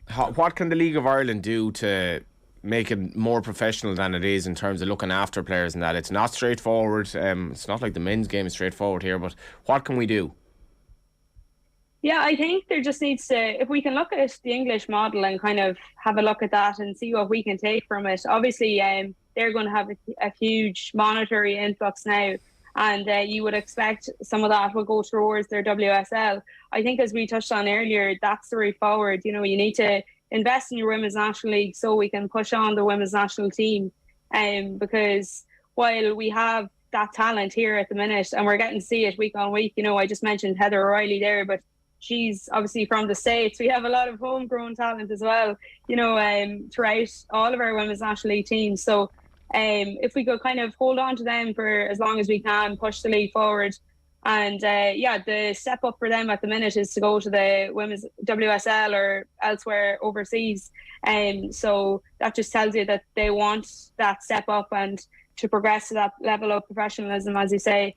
If we could get a bit of a hold of that here, that'd be great. Really briefly, I hope some politicians were watching this, and like I've made this point again about academies in Ireland. The academies are not for the boys only, they're for both, and the academies do need support from government level, and I think there is nothing bad that can happen from this. Putting money into your underage structures in clubs dotted around parts of rural Ireland, various parts of Ireland, creating jobs, keeping people at home, and making the stars of tomorrow wear Ireland jerseys rather than England jerseys. But we have to start from the base level, and we've a long way to go. Yeah, 100%. I'd agree with that, John. Alana, thanks a million for joining us. Thanks, guys. Do you know the real class Chloe Kelly moment of the weekend? So you see the picture that was caught at just the right moment. So she was twirling the jersey, obviously she was running past, and at one point it actually came back perfectly where her name and number was actually right in front of the camera as it happened. That's amazing. The only issue I have with it is the Nike promotion, which I would kind of have slight misgivings about. But if we are talking about images, before Anthony Miles, this image of the two Kerry players, like the look of absolute horror as they just try in vain to keep up with Vicky. Like, it's just, I just think she has, in terms of her brand for Gaelic football in this country, it's been amazing, and that is a massive loss as well. And that's why I'm intrigued as to what Anthony has to say about that. But I have a lot of sympathy for the two Kerry players there, because it's not an easy job. She's been marked very tightly this year, because understandably senior teams know all about her now, but she's still such a game changer, and she breaks lines so easily. And that Meath team, they're set up about being defensively strong, John, but the thing is, when they move, they've got fantastic forwards and so many good players. Emma Duggan is absolutely an incredible young player as well. We'll talk to Mulsey about how good Meath have been in a few moments. OTBAM is brought to you live each morning by Gillette Labs for an effortless start to your day. Here's what we've got coming up on OTB Sports Radio later. At 1pm, it's some OTB Gold with Nigel Mansell. We'll be looking back in the Euros final with the Coigig crew at 3pm. We've also got a career retrospective. Stephen Elliott, the former Republic of Ireland striker, at 4pm. Our OTB goal switches from Republic of Ireland striker to Republic of Ireland defender in Paul McGrath. And then, of course, OTB will be live with Joe Malloy in this very seat at 7pm this evening. You can follow Off the Ball across all of our social channels, subscribe to our YouTube channel, and be sure to download the OTB Sports app for the latest and best sports content and analysis. Now, during the upcoming ad break, you're going to hear Kathleen McNamee, Karen Duggan and Republic of Ireland legend Emma Byrne on the latest episode of the Coigig podcast. They've been reflecting on the job that Serena Wiegmann has done following England's historic victory against Germany in the Euro 2022 final at Wembley on Sunday. The Coigig pod on OTB Sports is in association with Cabri FC. They are the official snack partner to the Republic of Ireland women's national team. We'll be back with Meath's Anthony Moyles after the break. OTB AM on OTB Sports Radio, Ireland's first and only sports radio station. Have you subscribed to the OTB Football Podcast? There is that residual hangover from the FA ban, from the lack of opportunities. My generation, I'm in my 40s now, we weren't allowed to kick a ball. I asked my PE teacher at my old girls' school, can we play football? And it was a flat no, so I had to buy myself a ball and practice keepy-uppies and teach myself. That was it until I went to university and made a beeline for the women's football team desk. Subscribe now to the OTB Football Podcast stream wherever you get your podcasts and download the OTB Sports app. Do you think, Emma, that Wiegmann, having won with Netherlands on home turf, that she has that little insight, or is it just her as a coach that's just very good at bringing a team like this England team, who's had superstars forever but just have never been able to click together in the way that saw them win a European Championship? I just think everything was just right. And, you know, it doesn't happen very often, but everything was just right at the right time. And I think what Wiegmann brought in was just the right information and being pragmatic. You know, she's also a manager that doesn't like to be in the limelight. Like, it's not about her, it's about her team, which hasn't. The last couple of managers for England haven't really been like that. I feel like it was about them. Yeah. And she's come in, it's about the team. She doesn't, you know, succumb to pressure. That was her starting 11. And that was it. However, I think if Germany had gone 1-2-0 up, I think the pressure would have been on her, because I thought Russo should have started. And it just happened that England squeezed through a poor German side, what I consider a poor German side. And I think if Germany had their players and had been in their form as they'd been in the previous games, I think there would have been a lot more pressure on Wiegmann to change earlier. Or if she didn't start Russo, that would have been questioned if they didn't win. As, you know, this is football, it happens, they won, so there's no need to question anything. But she's just very, very pragmatic. She's very good information. She explains things very well as a coach, and this is what you have to do. This is your job. Don't worry about this. I want you to do this. And they're very clear on what their roles are in the team. And that sounds easy, but it's actually not that easy for a coach to deliver that information. And also, she has the backroom staff to bring her that information about the opposition. She's just very, very well organised and very pragmatic and very simple instructions. And as I said before, it's about the team. It's not about her. It's about winning games. Things that put people off on a first date. Showing up late and getting your name wrong? Always a great start. Looking at their phone more than you? Hello? Someone who only talks about themselves. Oh, really? God, aren't you great? Look, no one said dating is perfect, but at GoDating.ie, we promise we'll always try and find your perfect match. Because somewhere out there, there's someone for you. And GoDating.ie will help you find them. Yes, even you, socks and sandals guy. Go on, go for it with GoDating.ie. OTB AM. With Gillette. Get into your flow with the new Gillette Labs Razor with exfoliating bar. Welcome back to OTB AM. It is coming up now on 16 minutes after 9. Delighted to say that Anthony Moyles is with us. We're going to talk about Meath's success and keeping the Brendan Martin with the Royals for a second successive year, and what the future might mean for them as well, with potentially a breakup of the backroom team, and some of the players are going to be going to Australia. But just to start with Shane Walsh, because this has been a kind of a constant theme, and the comments have been kind of rocking all morning about this, and you've got experience about transferring between clubs and transferring into Dublin. What do you make about, first of all, Walsh's decision to go to Kilmacud? I don't listen. Speaking from personal experience, I there's plenty of lads who would give me plenty of slagging about one club, one life, and all the rest of it. Kind of say, well, it's more like 7 or 8 clubs for me. But I think different situations occur, I suppose, during a player's career. It could be, personal reasons, as in he's living or working somewhere else. It could be an ambition thing. It could be a personality thing as regards a kind of something that happened within the club. So there's lots and lots of different factors going on. I think definitely the travel and all of that. When you're doing it for the county, and I would have seen this, there's been plenty of instances of it. There is then a kind of a thing of you're doing it for the county. Yes, there's more kind of, I suppose, set standards around where you're going to train and stuff like this. So you might be training in Dublin as well. Okay, now as you come closer to the championship, of course you're going to have to be down in Galway or wherever it is.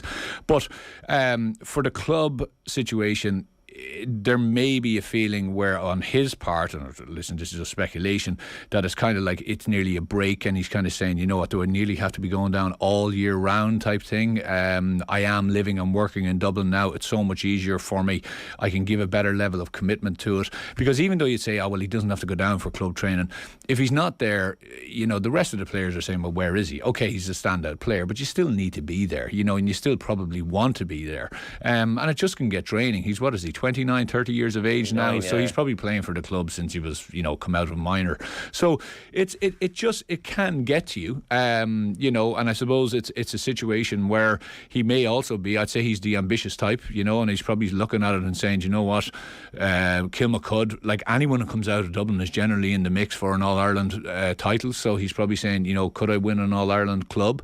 His feeling might be he's the missing piece. You take a bit of pressure. Paul Mallion was injured for the tail end of last year, which really affected them, but even I remember watching some of their Leinster Championship games, and Puranton put a real lock onto Mannion. It worked out for him in the second half of that Leinster semi-final, but generally he was tightly marked. You put Walsh there, good luck trying to double stop both of them. Yeah, and Kilmacud are an interesting club, because I moved from Meath into Dublin, and I transferred to St Oliver Plunkett's, who had a very, very good, strong team at the time. We got to a county final, and we lost it to St Bridget's. But Kilmacud, the standard was very, very high. And I remember remarking to lads, obviously even still in the Meath panel, that the standards that were involved and some of the stuff that was going on within the club scene in Dublin was as good, if not better, than what was happening with ourselves at the time. So they had started to raise the bar within club level from early on in Dublin. So you had Kilmacuds, the Ballybowdens, Ballymuns, Vincent's, obviously, Oliver Plunkett's were very, very strong, Lucan were coming. So you had all of those teams, but Kilmacud generally, bar one or two, they generally recruited from within the kind of parish, if you know what I mean. They weren't really a club that kind of really, threw out the net to see who they could get. Not like, say the name maybe Parnell's would have got for the amount of external players. Yeah, well, that was a different, I suppose, there was plenty of money knocking around at that stage because of what they did with the club itself and the grounds and all that kind of stuff, and there was probably just a grab all. But certainly, this kind of idea that, these Dublin teams are out there and they're kind of, nearly on LinkedIn trying to get lads in. I don't think that's necessarily the truth.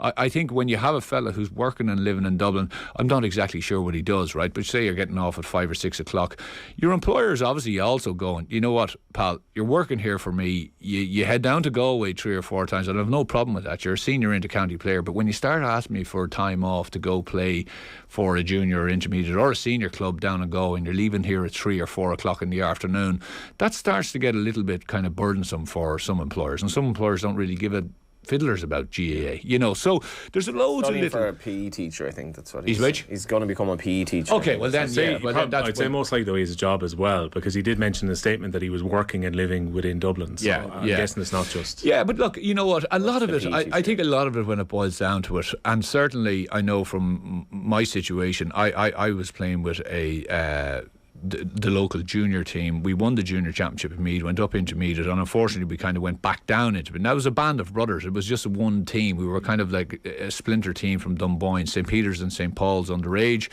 and then Dunboyne or St. Peter's, and we were St. Paul's.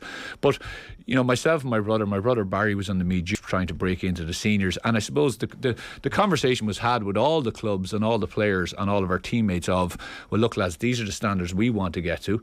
Where are you going to be? And the boys were saying, well, listen, we can't train X amount of nights, we're doing this, we're starting families. So there was a kind of we went with the blessing of the club and transferred, and we transferred for ambition. We wanted to win championships, which we did.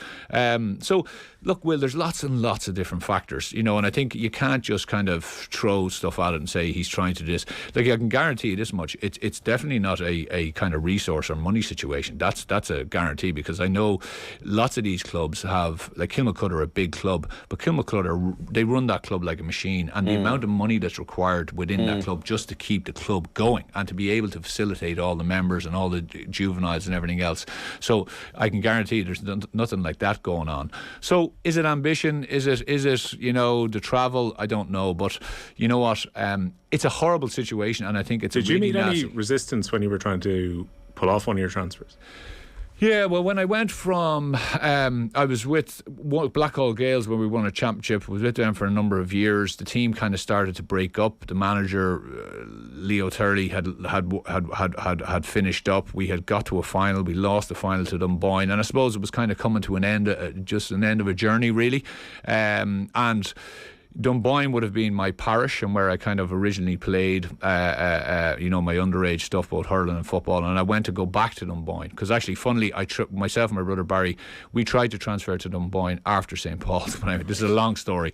We come as a package, so. Yeah, we come as a package. But anyway, we were stopped, so we weren't allowed to go. And you know what? That is not a nice situation, because the reason that was given to me was, well, look, you know, how would we feel if we played Dunboyne in the championship next year and you're lined out against us midfield? And I would say that's a very valid argument. But I was also saying, but like, you know, if I don't line out for Dunboyne, I'm not going to line out for you, so I'm going somewhere else, because at the age I was, I think I was getting close to 30, I couldn't take just a year out, you know. So I transferred into Dublin because that was the only move I could make. I couldn't transfer to another Meath team, so it was either play for Blackhall Gales, don't play at all, or move somewhere else.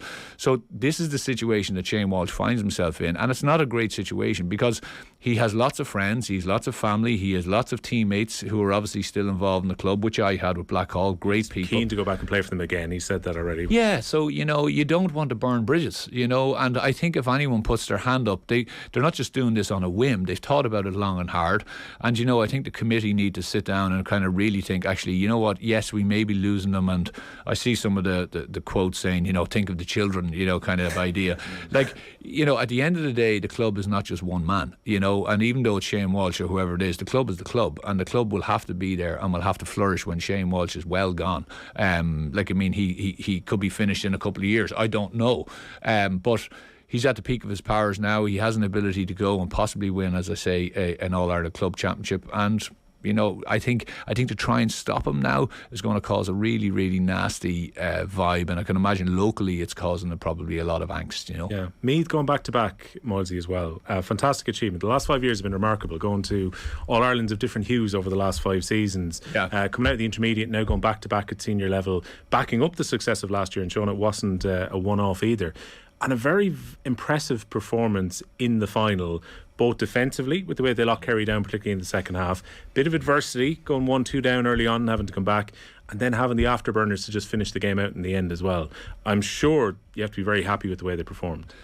You know, it's like I went into the match. That's, you know, I brought my two girls in, and they're only young. So you know, the first kind of 20 minutes was me feeling 400 million questions about the crows, the swans, not the swans, the seagulls, yeah. The president, the grass.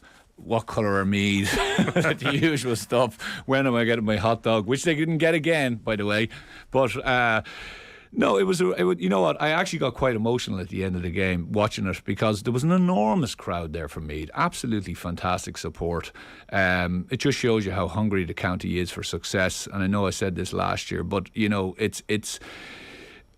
And they're an amazing team, I think, because not only have they captured the hearts of and minds of Meath people, but I think they've captured an awful lot of support around the country, which is, you know, I was kind of scratching my head over the last few days. I was thinking, is it the underdog kind of thing that they came from, you know, obviously down the lower divisions and came up, where they have come from 4 or 5 years ago.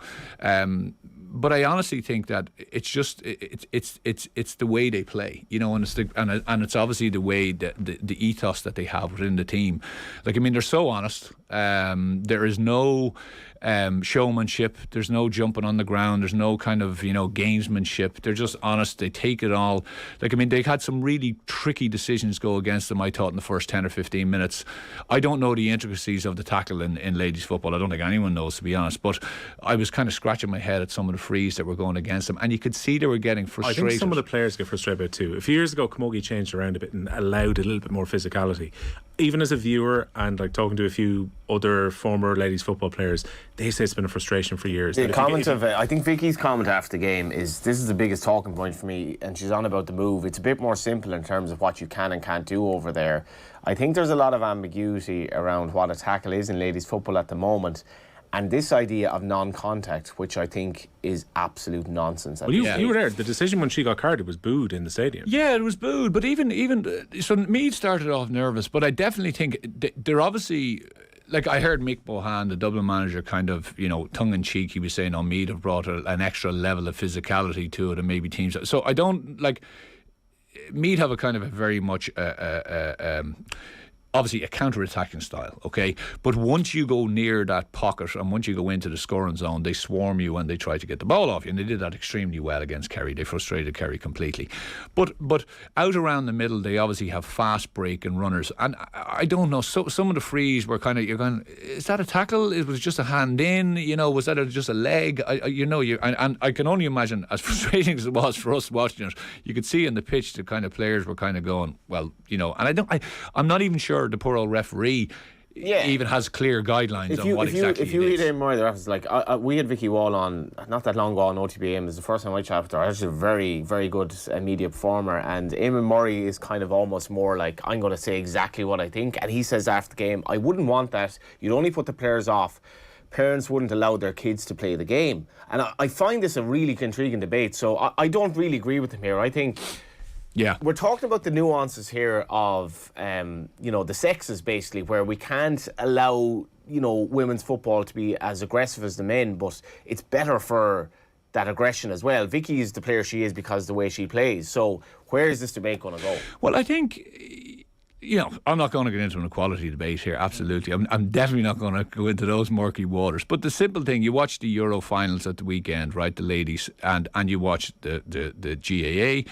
My wife plays basketball, and I remember the first basketball game I went to, I couldn't believe the physicality of it. I was going, Jesus, you wouldn't see this in a men's senior match. Like, there was like plenty of it. And basketball is essentially meant to be a non-contact sport, but there's loads going on, and quite right. Now, maybe it's not at the standard where it is in the States. She's originally from the States, but like, even she would say back there's still loads of contact. You know, you have to use your body. So in GAA, it's very, very difficult, Johnny. If I'm running at you and I change my angle, which Vicky Wall does very, you know, really, really well, and she bounces off her left foot and comes into you. Like, what are you going to do? What are you going to do? Do you put your hands down? Do you just let her brush by you? Of course your hand's going to come out, or whatever it is. You're going to try and get your body in front of her.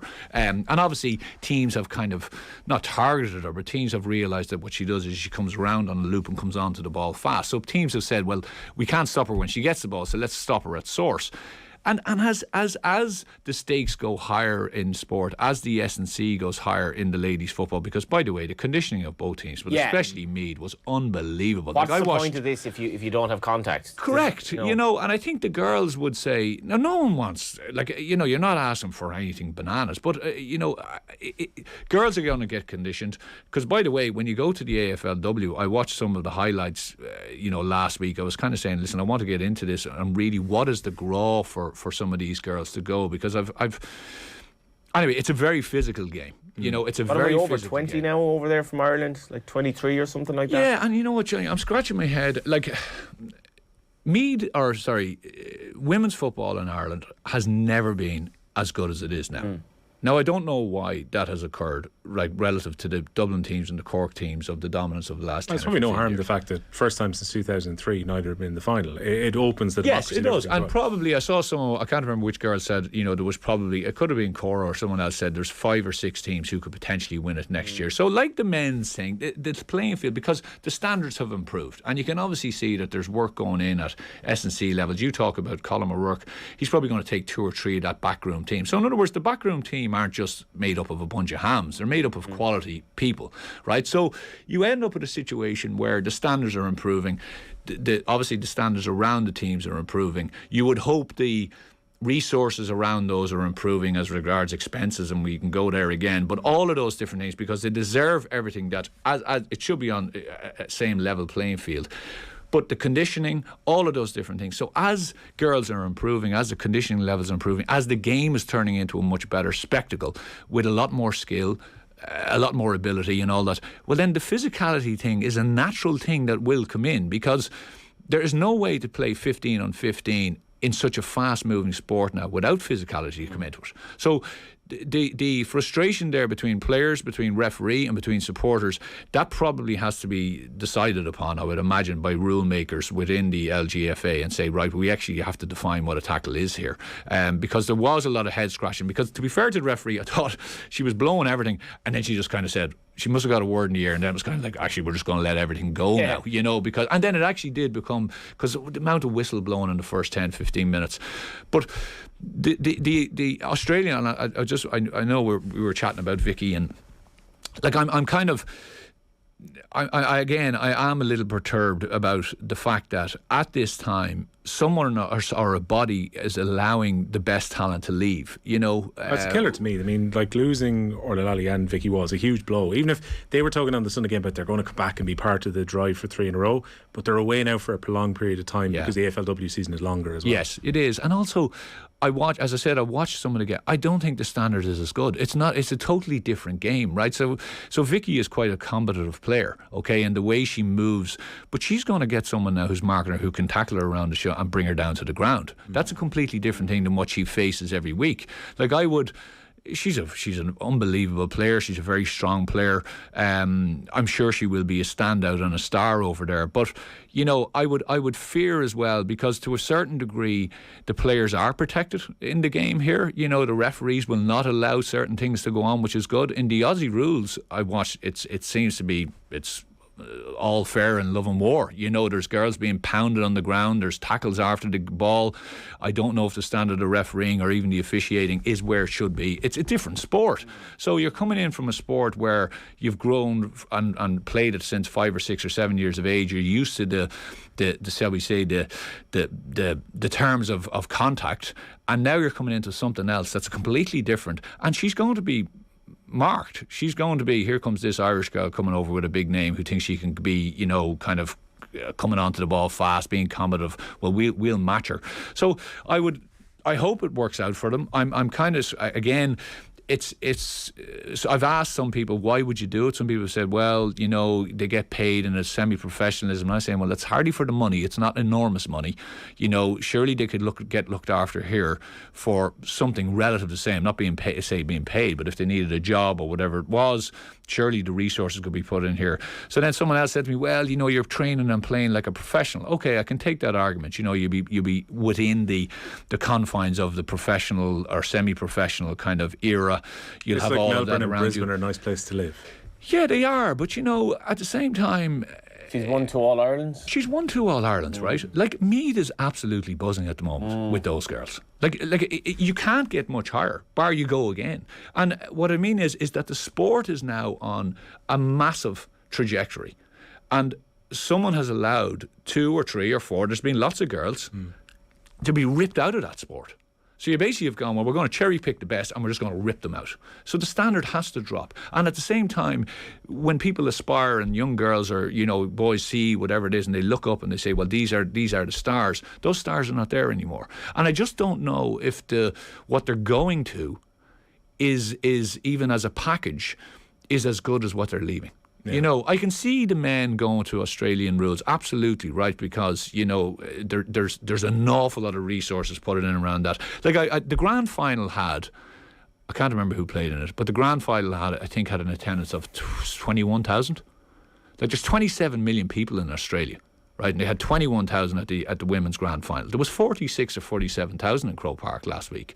I'd say there was 25,000-30,000 Meath people there. Our national broadcaster, and it's like, it has a bland story. Vicky Wall looking forward to next chapter in Australia. That's the headline. Top story in the entire sports section in terms of being read. That's where we're at with this sport. Like, yeah, it's mad. It's mad. Yeah. And what could you do, Johnny, with it? You know, and the fear is that you're talking about, you know, the women's, which is be seen, all of that. Well, absolutely. Well, like, I mean, start it here. So someone should be taking a hold in the LGFA and saying, listen, hold on a second. We have a brain drain. We have a talent drain here going on. And we have to stop this. Why is this being allowed to happen? Could Vicky Wall not train in a semi-professional status here in Ireland? Could the best players not say, well, listen, you know, you're going to work or you're going to college or whatever it is, but we're going to put the resources around you to really enhance the game and to enhance you as a player? Because it's never been as popular. Right, it has never been, and it's inspiring girls. And they're scratching the surface in terms of across the country how big this could be. I think several counties are miles behind where they could be. Like, but actually, Johnny, do you know what? Like, I know this might sound completely fanciful, but it's a sport that actually you could really move into other countries, like women and girls, and like I see the basketball thing and the growth of the basketball through my wife, and you know, it's a fantastic game. And it's a quick moving game, but it's only 5 still on a court, right? And they're tight panels. This is 15, 20, 25 girls. You can see the camaraderie with the teams. You can see what it means to, I think, the girl from Laois. Ashton Donner, amazing story. But you can see with the camaraderie with that group. You know, and girls, when they leave school, you know, lads, you go 18, you generally fall into the GA club or soccer club or the rugby club or whatever it is. But girls at a certain age, there's not a whole pile for them to get in touch with and stay involved with and to really get that sense of togetherness. And this is something which has obviously plenty of athleticism, it has kicking, it has catching, it has all those different things, and it isn't a sport that's going to necessarily hurt you. Do you know what I mean? There's physicality, and they want physicality. I think that's where Eamon's comments are a little bit they're wide of the mark, because I've said this for years. If I had kids, I would not let kids play rugby, like, not at all, but there's no way if I had a boy or girl, and surely we should be treating them as the same thing here now. You know, my sister played inter-county for Galway. I've been to loads of the games. They do not want a lack of physicality. They want physicality. And let's treat them as athletes. 100%, John, absolutely, 100%. Like, I mean, you can't give one and not give the other. You know, you can't say, well, that's okay, but actually, hold on a second, because that is not equality. You know, so you have to say, well, this is a sport. The sport demands that. Like, I mean, my niece is over with Leinster. She's the Leinster under-18 captain. Actually, they've gone to England just over the next few days playing rugby, and like, she's an out half, and she's played Gaelic, she's played, and like as she was saying, like, I mean, the tackling and all that is a big thing for them. You know, they like, I mean, it's a part of what they do, and they get you have to learn the skills, and it's a skill of the game. So tackling in GAA and, you know, avoiding hits, it's a skill of the game. You know, you're not saying you're just ploughing through people, because that just won't work. You'll get punished for it. So, but the game itself, you know, I think it's too easy of an acceptance you know, that they're just, they're going to head to Australia. I think there has been too many. I'm not just saying this because of the Meath girls, the Tipperary girl who went. They've been very effective as well. You know, there's just, I just think that if I ranked both of them, I'd say, okay, better attendances at ladies' games here. Seems to be a higher level of promotion for it. It seems to be better officiated. The skill level and the ability is far in excess of what's over there. So you're kind of going, well, where do I want to be here? You know, like, which is the game that actually has probably more of a future? And as I said, not even only here. Like, I mean, it honestly could be a game that could push across, and you know, all of a sudden you see girls in different teams. Like, look at the growth of men's GAA around the world. Like, I mean, it is a growing. So you go to the diasporas and everything else. There's people playing it all over the place, and there's loads and loads and loads of, you know, expats and non-Irish playing it. Well, I tell you, women's ladies football could be exactly the same. Yeah. If it was really properly done. Ironically, we mentioned climate change earlier on. Ireland will soon be a nicer place to live than Australia as well for the weather. Yeah, actually will be. That is the spirit, Johnny Ward. Johnny Ward is going to be back on OTB AM tomorrow. Of course, it is brought to you live each morning by Gillette Labs for an effortless finish to your day. Johnny's going to be alongside Nathan Murphy from 7:30 in the morning. Right now, we're leaving you with Stephen Doyle, who was chatting ahead of this Friday evening's Premier League kick-off alongside the ex-Dundalk boss Vinnie Perth and former Republic of Ireland midfielder Keith Tracy. First, though, here is the Meath manager Eamon Murray reflecting post-match on that All-Ireland final win against Kerry. Enjoy, and we'll see you tomorrow. Eamon, back-to-back All-Ireland senior titles for County Meath. Is that a sentence you ever thought you'd hear me say? It sounds very good, actually. You like the sound? I like that sound, yeah. Sound that I thought I'd never hear, but look, we showed great progress all year. We stumbled over a few games, but pure experience got us through it, and to hold Kerry to 1-8 was really special, and for us to break out, we don't really score that much. What was 3? I know what we scored there, 3, 8 or 9. What was it in the end? 3-10? Yeah, that's a huge score, like, you know, for us. Yeah. We normally just score enough, but this day we could relax and enjoy the game. That's the first game all year we could do that, you know. But look, it was an emotional day too, I suppose. But they're a marvellous bunch of people. Sure, I'm dealing with management and players, so I'm a lucky man. Did you ever think that this was going to be possible? I know that you brought a lot of the girls up through the underage ranks with Meath, and I know you must have seen the potential. Did you ever think that was in your mind, that you wanted to do this? Look, we only try to do our best at all time and train as hard as we can and have fun. On the way up today on the bus, that laughing was hilarious. They were crying with laughing. That's what you want. That's a bond they have. They're hilarious. It's a pity we can get a few more players on today, but we've got 5 subs on, so look, we're told during the week, people saying, Meath and lose, but we have no subs. Bridgetta was awesome. My God, was she awesome. She didn't put a foot wrong. You know, that's what I'd like to see. And look, I can't, there's no words going to strike, but with the bond we have with our supporters are very special, though. That's only in Meath, I think that happens. That's a huge bond. They shout when we do something good, and then we'll do something better, and they'll shout again. And it works very well together to them, you know. And a lot of people go home and very happy and enjoy tonight because tomorrow's off, of course, but we'll hopefully join the week. But look at Ashland and that. I can't say what it means, really. It'll take a while to sink in, you know. The bond is very special. You can see it from the outside looking in. Anytime I speak to any of the girls, they say that they're just as close off the pitch as they are on the pitch, and that's probably why they can play so well and have the chemistry they do, because you can really see it. Off the shoulder running, there's always someone supporting, you know, and that says a lot. Yeah, when I got involved, the first man I rang was Paul Garrigan, and I said, Paul, you're going to win here. You promise we put a smile back in Meath ladies. Then I asked Michelle, was next, brilliant, smiling. They came in with a smile on their face, and we always try to promote that smile the whole time. Like, even after losing tough games against the first 2, Tipperary and Tyrone, they were tough nights, and they weren't easy to face your support those nights. They went hard on me. I felt like walking away at them, but. And who said something to me, I stayed on and that, but those 2 nights probably stood with the rest for, you know, the last couple of years. You know, 3 leagues and 3 championships. Look, what can I say in a couple of years, you know? It's amazing. I mean, it really is. It's a really special group. And I was speaking to the Kerry management there, Dara and Declan, and they said, you know, you have to lose 1 to win 1. And that's sort of what happened with you. It's very, very simple. Kerry should not be emotional in any way tonight, but They were beaten by a very good, experienced team today, and they really give us a good shot today now, and they will take a lot from that. We lost 2 tough ones as well, so I've no doubt they will be back. I know it's tough on them, a long way home and all that, but you have to lose to win one. We lost 2 to win one, you know, so they have brilliant players, but experience is everything. We have all that in abundance. We never showed panic at all, like. No. Not at all, no. 5 points down, no panic. That's what I was saying to Moira. I was like, how do you stay so calm? Even when Louise Moore-Hurtig, she got that goal. Class goal. Yeah. Brilliant goal. And there was no panic, Eamon. They really just know how to just stay calm and trust the process. Yeah, trust is everything. They trust each other. They know if I'm having a bad day, someone else will pick me up, you know, and that's what they do. And if someone makes a mistake, someone will say to them, no big deal. That's no big deal. The next ball is far more important. There was girls hitting balls, dropping. We hit a lot of balls short today for some reason, and a fair few wides, but overall our shooting was good from all over the pitch, not just our star players, you know.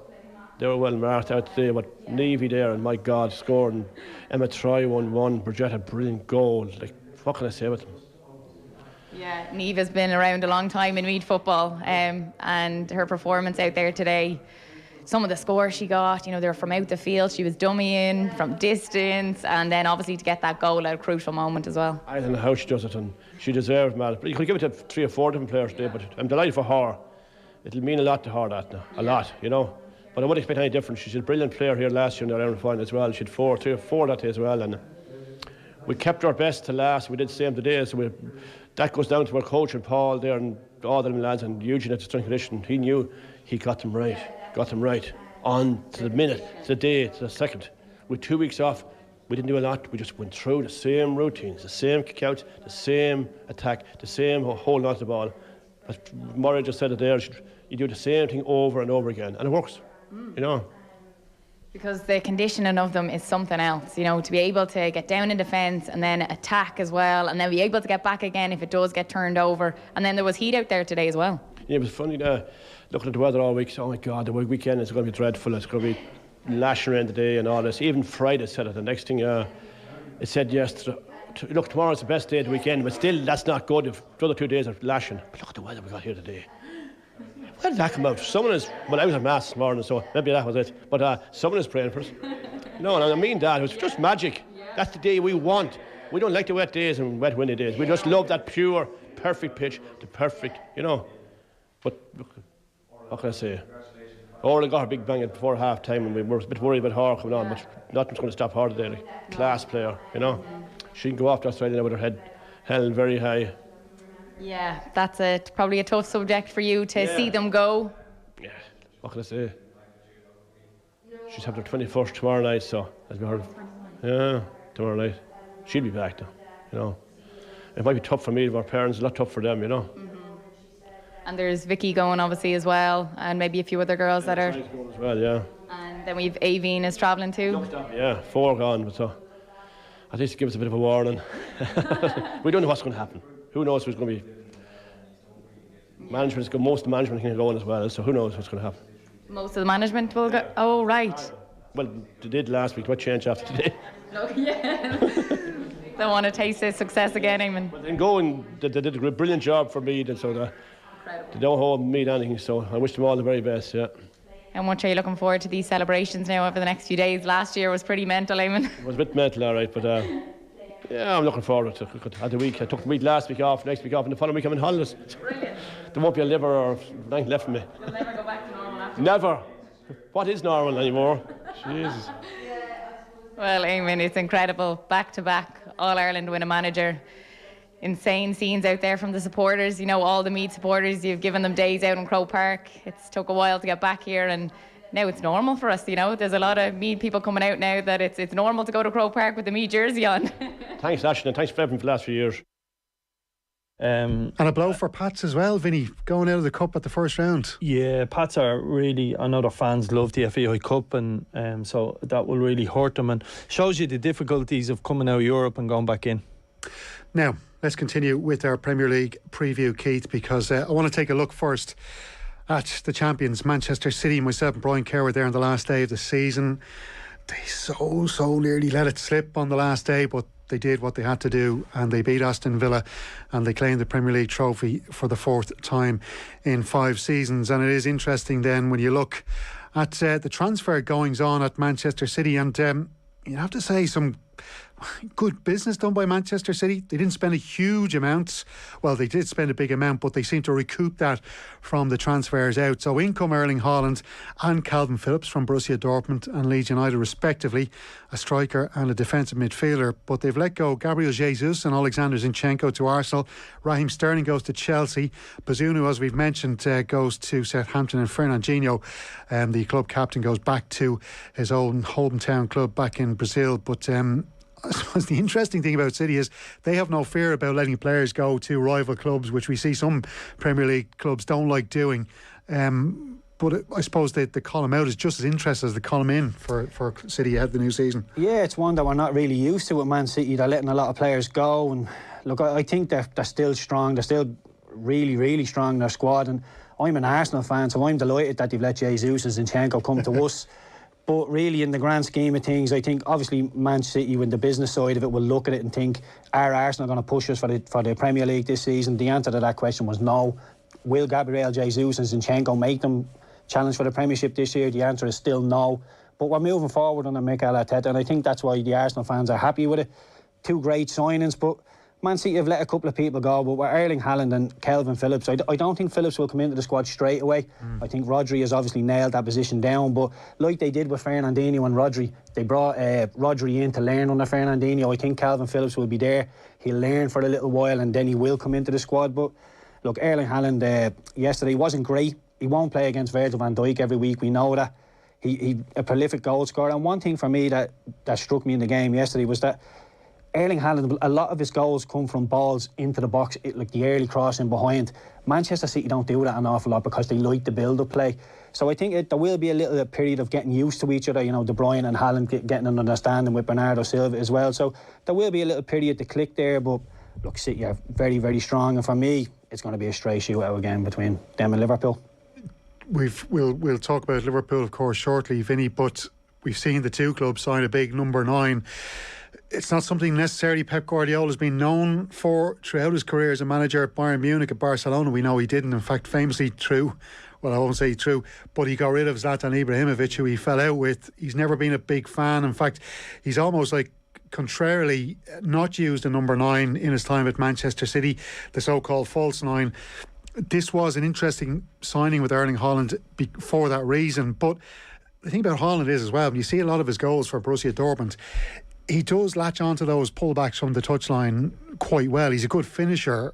Is that what we will see, or do you think City are going to mix it up, go direct, go short? What are you expecting from them? A bit of all of them things, to be fair. I thought his movement off the ball at times yesterday was brilliant, and City just never picked the pass. I think City will change how they play a little bit. If you go back to even Aguero did drop into a number 10 position at different stages and help link up the play. City bossed the ball against everybody almost they play against. And one thing about Haaland, I don't see Haaland being that type of player that will come in and knit the play or make those small passes. He'll always be looking, not always, but a large part of his game will be playing in off the shoulder. So I think that changes how they play a little bit, and it also, some teams would prefer that. That as in, you look at a centre half, and the modern day centre half now, you just want someone to mark. I'll mark him. I'll look after Haaland, and that'll be the challenge. And also we've got to say is, while I expect them to be a huge success,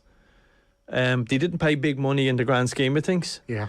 But the difference between German football and Premiership football is huge at the moment. Not in the top teams, but the strength and depth in the league. And I think it is an interesting watch to see how he really does.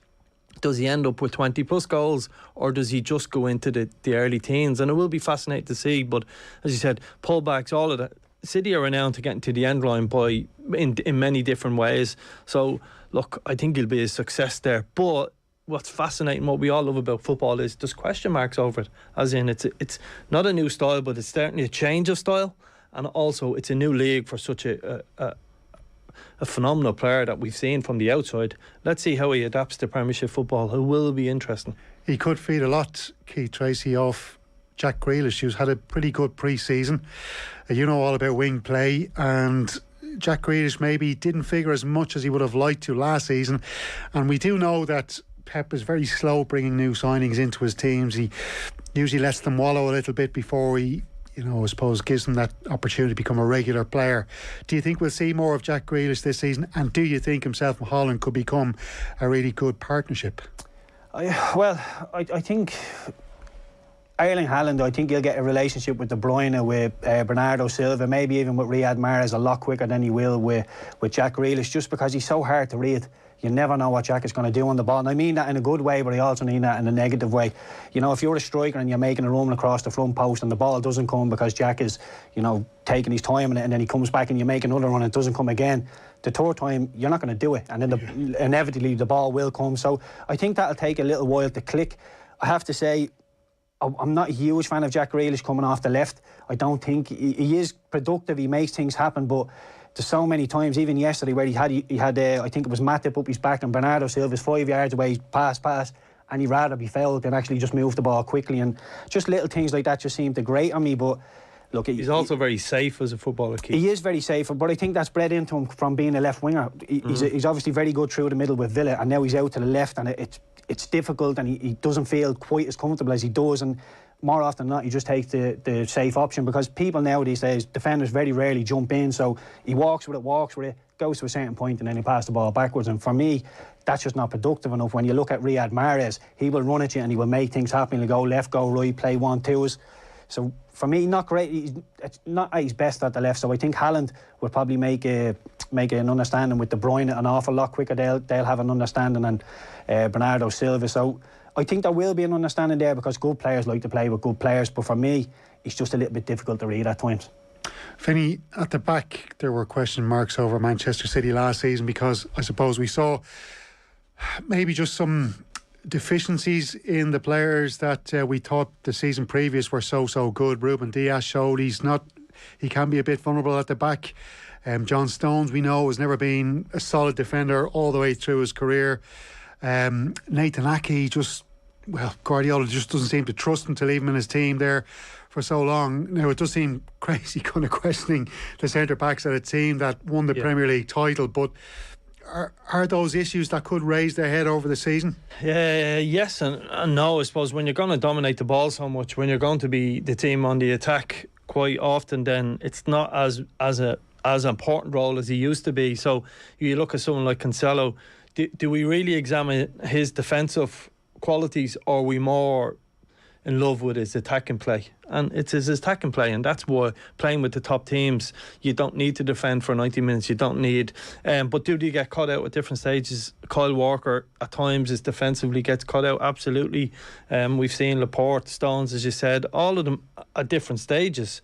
But I just think defenders are made differently nowadays, and if you go back to the Steve Bruce types, Gary Pallister, they wouldn't play in this Manchester City team because the game has changed, obviously. But I mean, in the point of it's now you can't be everything. You can't be everything. If you were a centre half and everything, you wouldn't be playing there. You'd be playing in midfield. So it's a difficult one for them. Quite often they're exposed as well high up the pitch because of the way they play.